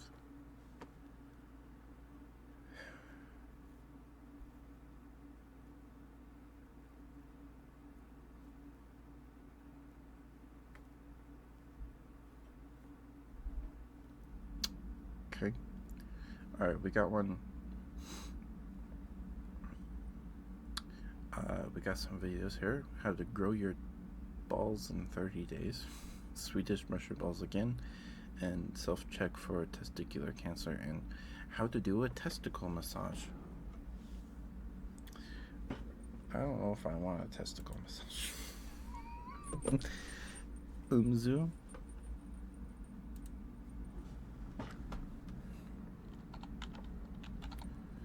Umzu.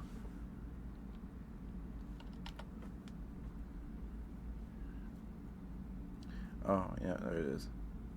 Oh, they seem to be a dietary supplement company.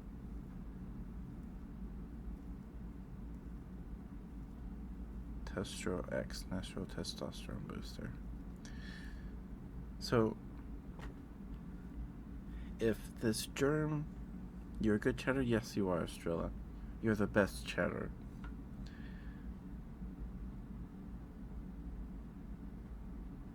Oh, this is the worst supplement ad of all time? Umzu Testro X?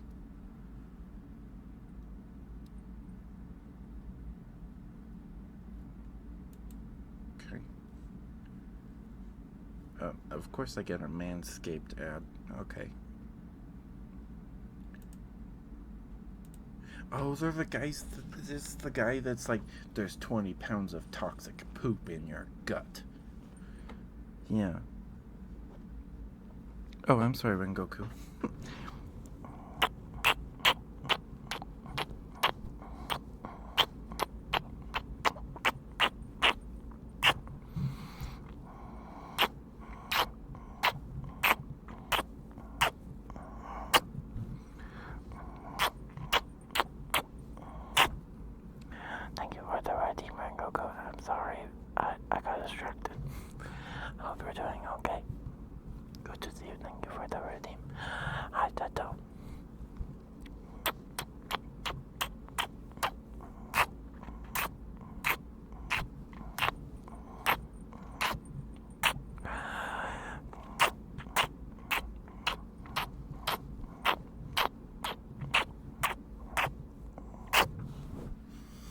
thank you for this redeems. Thank you. I'm sorry, I got distracted.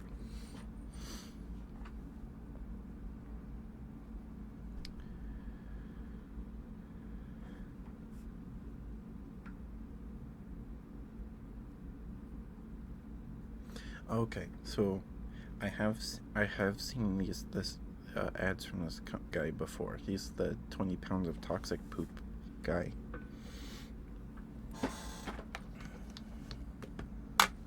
So,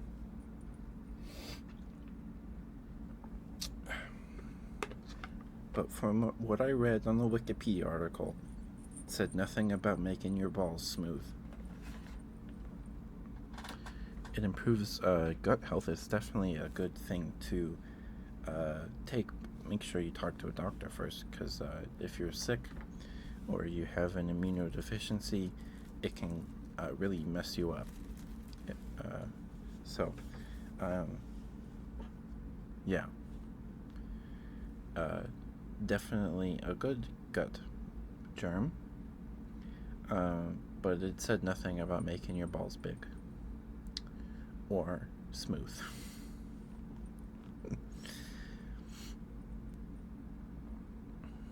Yeah, this is the 20 pounds of poop gut guy.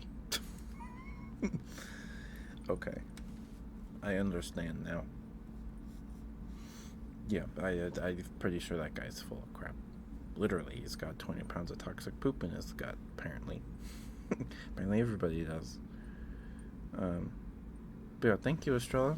We learned something today. We did. We learned something today.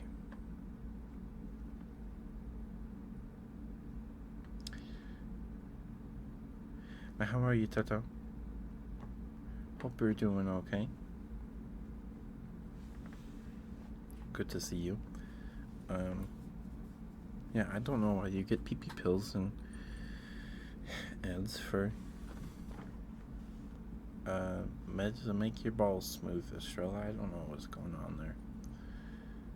Because I used to get the one that's like, hey, you have 20 pounds of toxic poop in you. Yeah, I don't know. Yeah, so Estrella, we were talking about ads, really annoying YouTube ads earlier, and Estrella was like, and we were talking about how, like, even like personalized ads, there's just nonsense. Hi, Estrella. Hi, dear.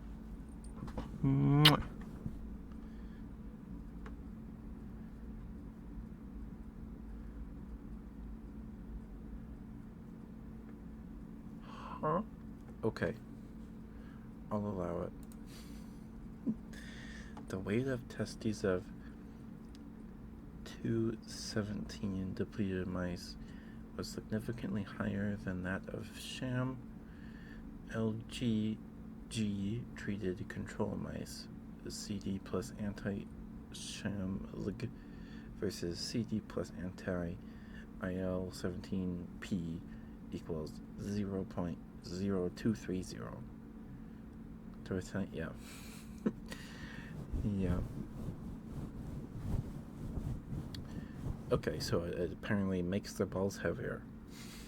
So if you want bigger balls, take the stuff. I guess. I don't know. It's just so weird. I mean, I get that they want to, like, prove it works, right? But, like, hey, we fed mushrooms to mice and rats and it made them swim good. So it'll make your balls better. I don't know. But hi, Angela. Hope you're doing okay.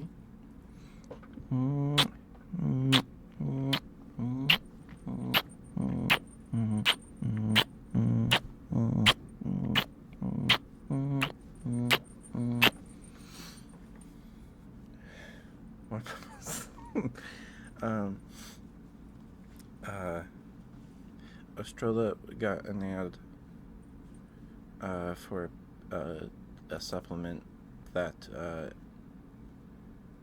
improves ball size and shape, and they've tested it on rats. They gave them a mushroom.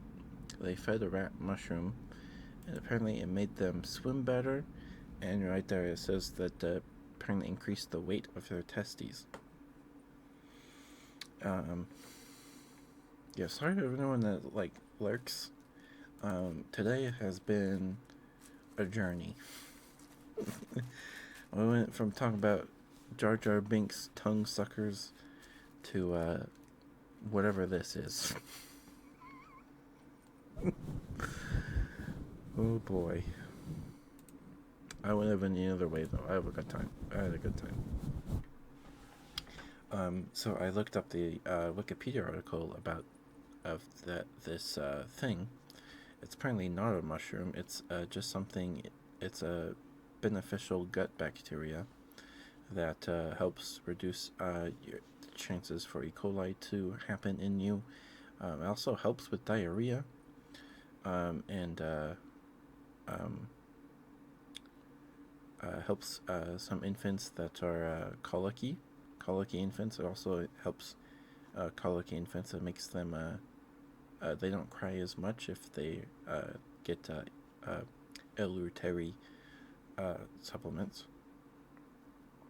Also helps rats with liver damage. It also helps turkeys that are kept in high density farms or whatever, where they're all stuck together, because animals in those conditions typically have less body mass, because they're always stressed out because they're crammed in together. So if you give them eleutery, they see a 10% increase in body mass when they reach adulthood. May not help them feel better, but it makes them grow bigger. So we like that. Also helps, so it helps increase muscle mass, at least in turkeys and pigs.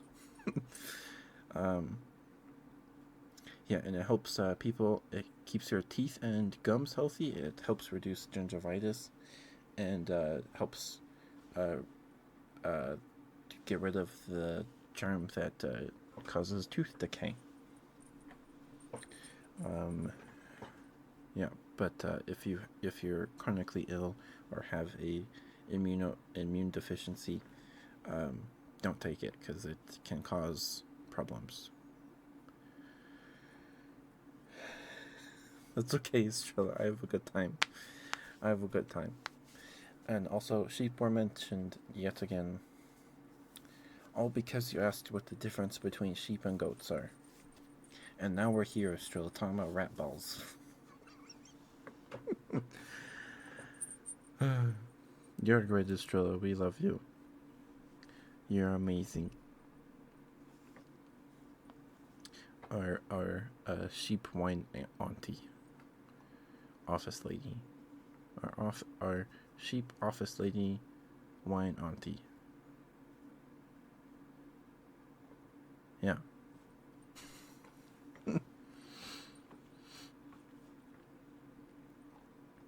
All right. Well, that took us to the 2-hour mark.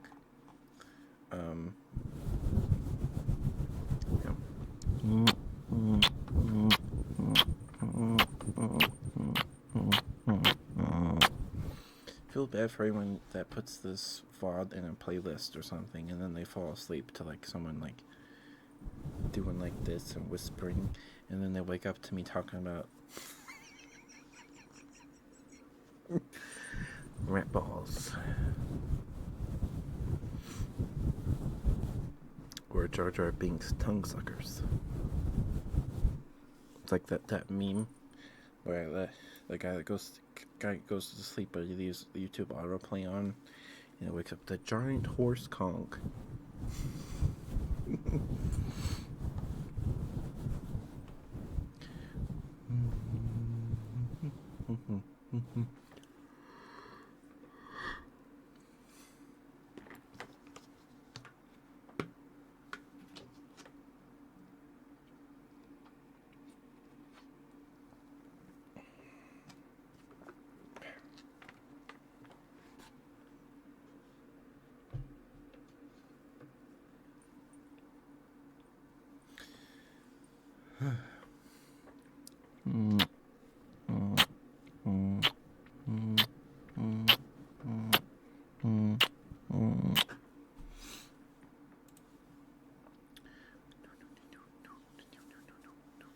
Sorry, a break. Oh my goodness. Yeah, it's about that time.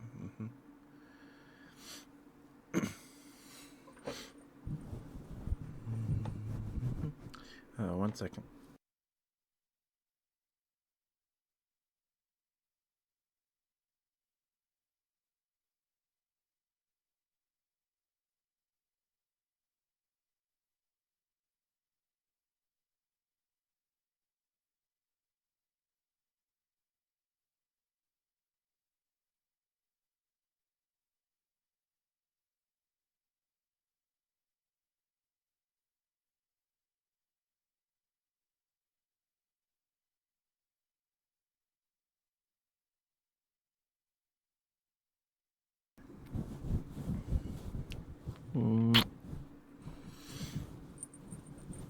Sorry, I keep burping.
I've been thinking about um, picking up Helldivers 2 if it ever goes on sale.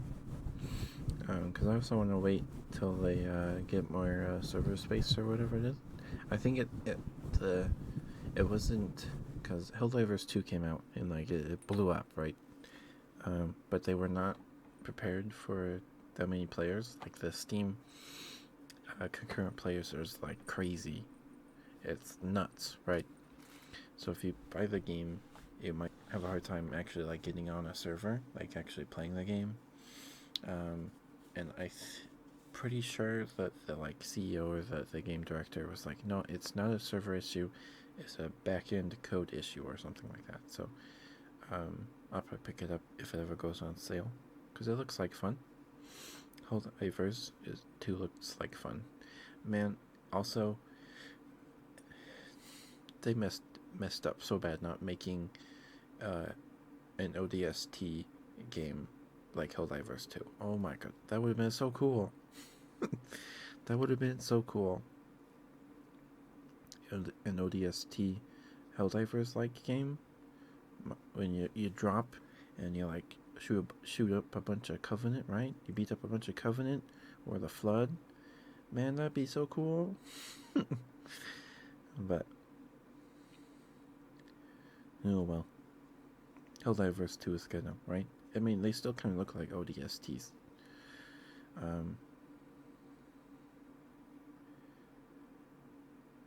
You know,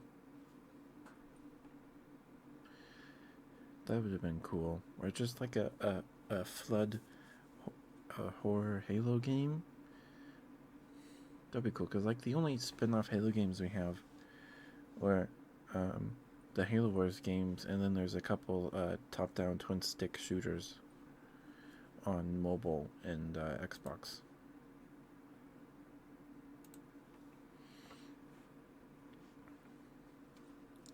So, I don't know. This is a missed opportunity.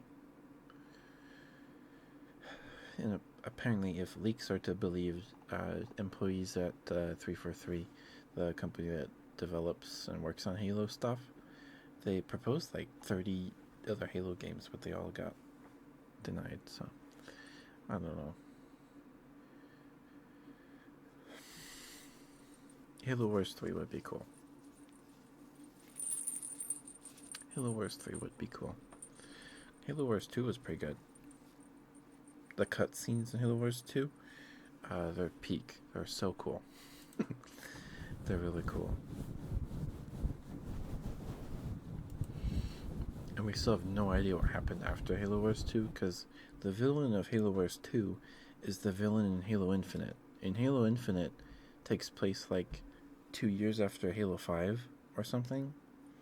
I think Halo 5 happens in 2558 and or something, maybe Halo Infinite, because the first Halo game happens in 2552, and so Master Chief's floating in space for like 4 years or something, so he wakes up in like 2556,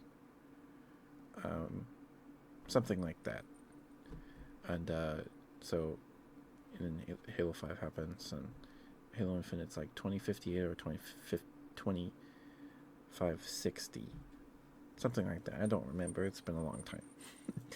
And Halo Wars 2 happens because the ship in Halo Wars 1, Halo Wars 1 happens like 30 years before the first Halo game happens, timeline-wise. It's like 25 or something. Like 30 years, like a long time. 30 years, I guess, isn't a long time in the grand scheme of things, but it's a few decades. And the ship in Halo Wars 1 has to use its FTL drive. It's a go fast drive to make it like you make hyper speed jumps or whatever. The faster than light engine. They have to use it to blow up this Forerunner made planet, because it's got a bunch of Forerunner ships in it, and the Covenant are gonna use all these ships, the Forerunner ships. They're gonna tear them apart and use all the pieces to make this huge Covenant fleet. So that in Halo Wars 1 they use the Spirit of Fire as the ship, and they use their FTL drive to blow up to cause this artificial star in the center of this artificial planet, because the planet is hollow and inside is an artificial star. Or they built it around a star. I don't remember. I think it's an artificial star. If you've played Halo 4, it's the same kind of place that Halo 4 happens in. This artificial hollow planet that Chief gets swallowed into in Halo 4. It's the same thing. Except this one has this huge fleet of Forerunner ships, Forerunner cruisers. So they use their FTL drive, cause the star in the center of the planet to go supernova, and then the ship uses the star's gravity to slingshot around and outside the planet, and then the planet goes, and then they're stranded in space, because they can go to Earth, or they can head towards the closest planet, but it's going to take them years to get there. So they all go in cryo sleep, and then they wake up over the Ark from Halo 3, and Atriox is there, the leader of the Banished. And the end of Halo Wars 2 ends with a character from the Spirit of Fire, because the Ark makes Halo rings, and the Ark was in the middle of making a Halo ring to replace, I'm guessing, the one from the first Halo, because the replacement ring that it was making in Halo 3 got blown up, so it was probably making another replacement ring. And Atriox wanted to use this ring that was being constructed at the center of the Ark to activate all the other Halo rings, or to put it to hold it like a nuke to the galaxy's head. Be like, hey, do what I say, or I'm going to activate the Halo rings, and we're all going to die. Well, except Atriox, because the Ark is outside of all of the rings' blast radius, because the rings they release like this wave that like incinerates all like intelligent life, because they were made to kill the flood because they killed the flood's food, so the flood starved, basically. It doesn't, like, vaporize the flood. It kills anything that, like, the flood could, with sufficient biomass, the flood could, like, absorb. Or any, whatever. And Atriox wants to use this ring to, like, take control of the galaxy. Like, hey, because the Arc, you can activate every single Halo ring from the Arc as well. So as long as you know. But also the Arc was damaged at the end of Halo 3, so it's all this stuff that he's trying to fix the Arc and this Halo ring that the Arc is building. And so in Halo Wars 2, the Spirit of Fire somehow drifted to the Arc. It's theorized that it was sucked through a portal by this Forerunner AI kept on the Arc, and it brought the Spirit of Fire there to fight the Banished or something. I don't remember. It's been a super long time since I've paid any attention to Halo lore and stuff. But the Spirit of Fire is like 30 years old, so it's got all this old stuff. So the Spartans on the Arc don't have overshields, that kind of thing, but they're still really cool. So they fight the Banished, and they blow up. They at the end of the game, spoiler alert, the game's been out since 2017, I think. They cut Atriox's like capital cruiser, like their main ship, in half. So that means Atriox is stranded on the Arc now.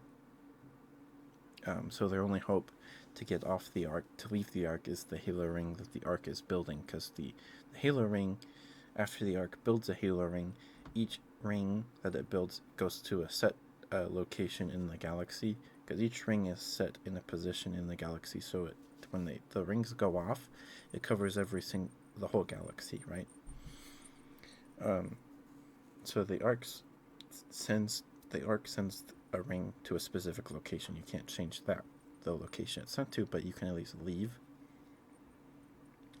And Installation 04, the ring that Chief blows up at the end of Halo 1, is the ring closest to like a human planet. So they could go to, it's like closest to Reach.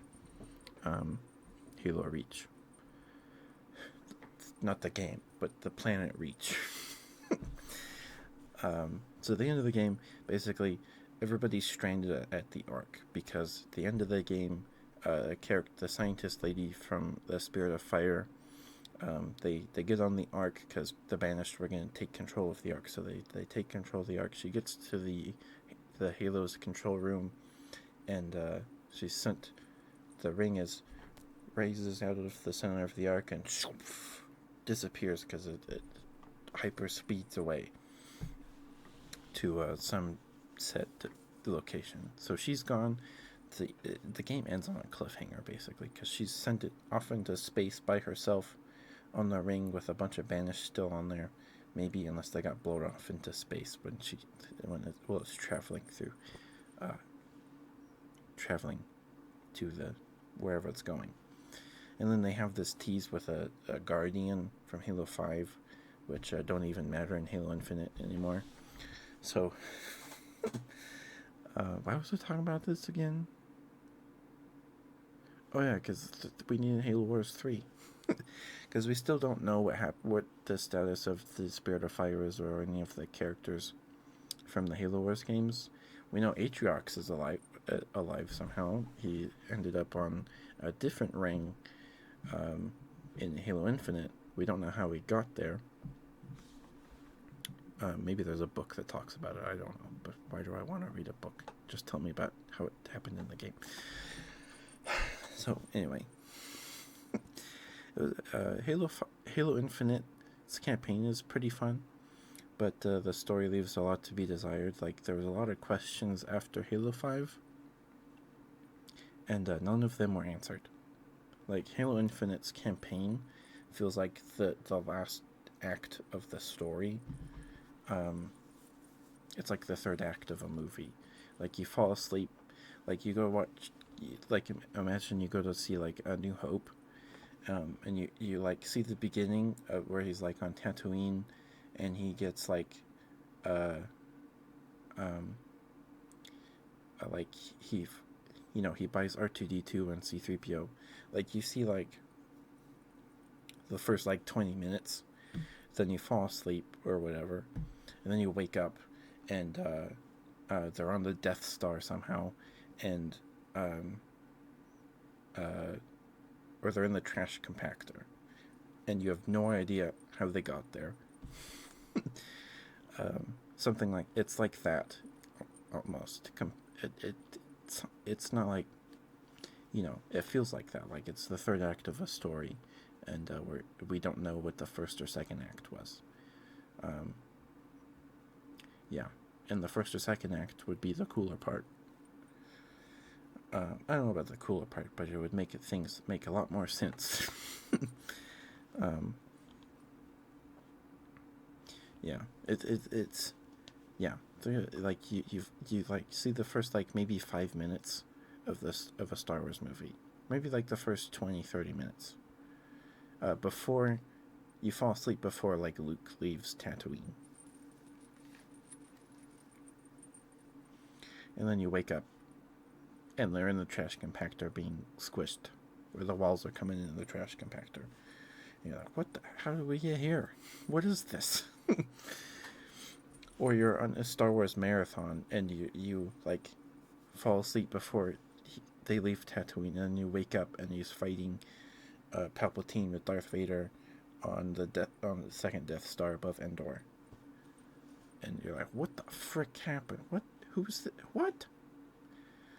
You know, like you missed the part where Vader says, "I am your father," and then you're like, what? And then Luke's like, "Oh, I'm a Jedi like my father before me." And then Palpatine's like, "Well, you would all die." And you're like, "What? Vader's his dad? What?" And he's got a green lightsaber now. What? And he's got a what? Why is he wearing one glove? Yeah, you're just missing a whole lot of context. But it's not possible to see that context. You could go back and watch the other two movies, but you can't with Halo Infinite. You're just kind of like left asking all these questions, like what happened to Locke, like arguably the main character of Halo 5. Um, the only hint we have to his where what he's doing right now is that there's a boss in Halo Infinite that has Locke's helmet on his shoulder pad. So something bad happened to Locke. We don't know if he's alive or not. I think. Pretty sure we don't know if he's alive or not. Like, there's all this stuff that happens in Halo Infinite that we have, like, what? um, yeah. Anyway, it's been 2.5 hours. We rambled plenty. We learned something today. I hope you guys had a good time. I hope this probably wasn't super cozy. I don't know if anyone could sleep to this. I love you guys. Thank you for being here and spending time with me on this cold, windy Sunday night. Let's see who is live right now. Z, okay.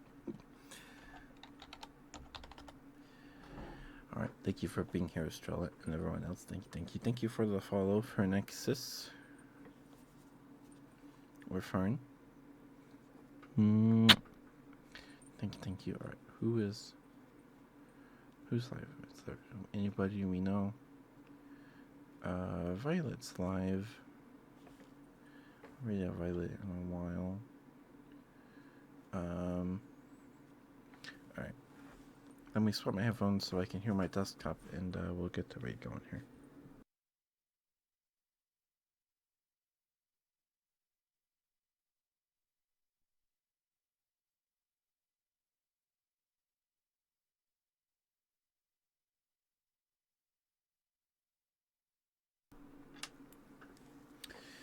Alrighty. Sorry about the Halo lore right there. Damn it. That came out of nowhere. Sorry about that. Okay, Violet is playing Potion Craft. Excuse me. Sorry about the burps too.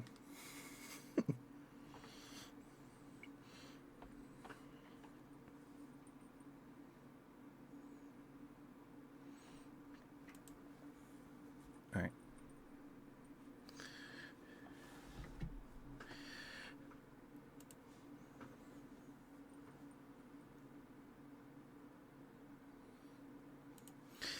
Alright.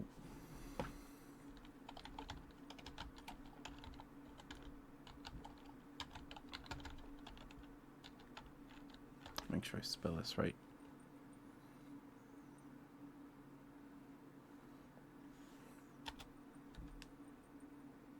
Yep, I did. Alright, we're gonna go side to Violet. She's playing Potion Craft, which we've streamed a few times. She's great. Cozy vibes. Cozy vibes. More cozy than what we talked about today. I love you guys very much. Thank you for being here. Oh, I forgot to set up this week's schedule. We'll probably play Pal World or maybe Temtem tomorrow. I don't know. We'll see. We'll see. We'll see. Thank you, everyone. Good night, Estrella. Good night, Diamond. Good night, Fern. Good night, Tato. Good night, Rangoku. Good night, Muck. Good night, J-Band. Good night, Ninetail. Good night, Dreams. Good night, Tattered. Good night, Thorn. And everyone that was lurking, thank you so much. I appreciate you all. Thank you for choosing to spend precious time on this little blue marble with me. It means a lot. Thank you. We learned something today. I had a good time. We learned something. Good night, guys. Brush your teeth, drink water, eat food, and I will see you guys tomorrow. Sweet dreams. Bye bye.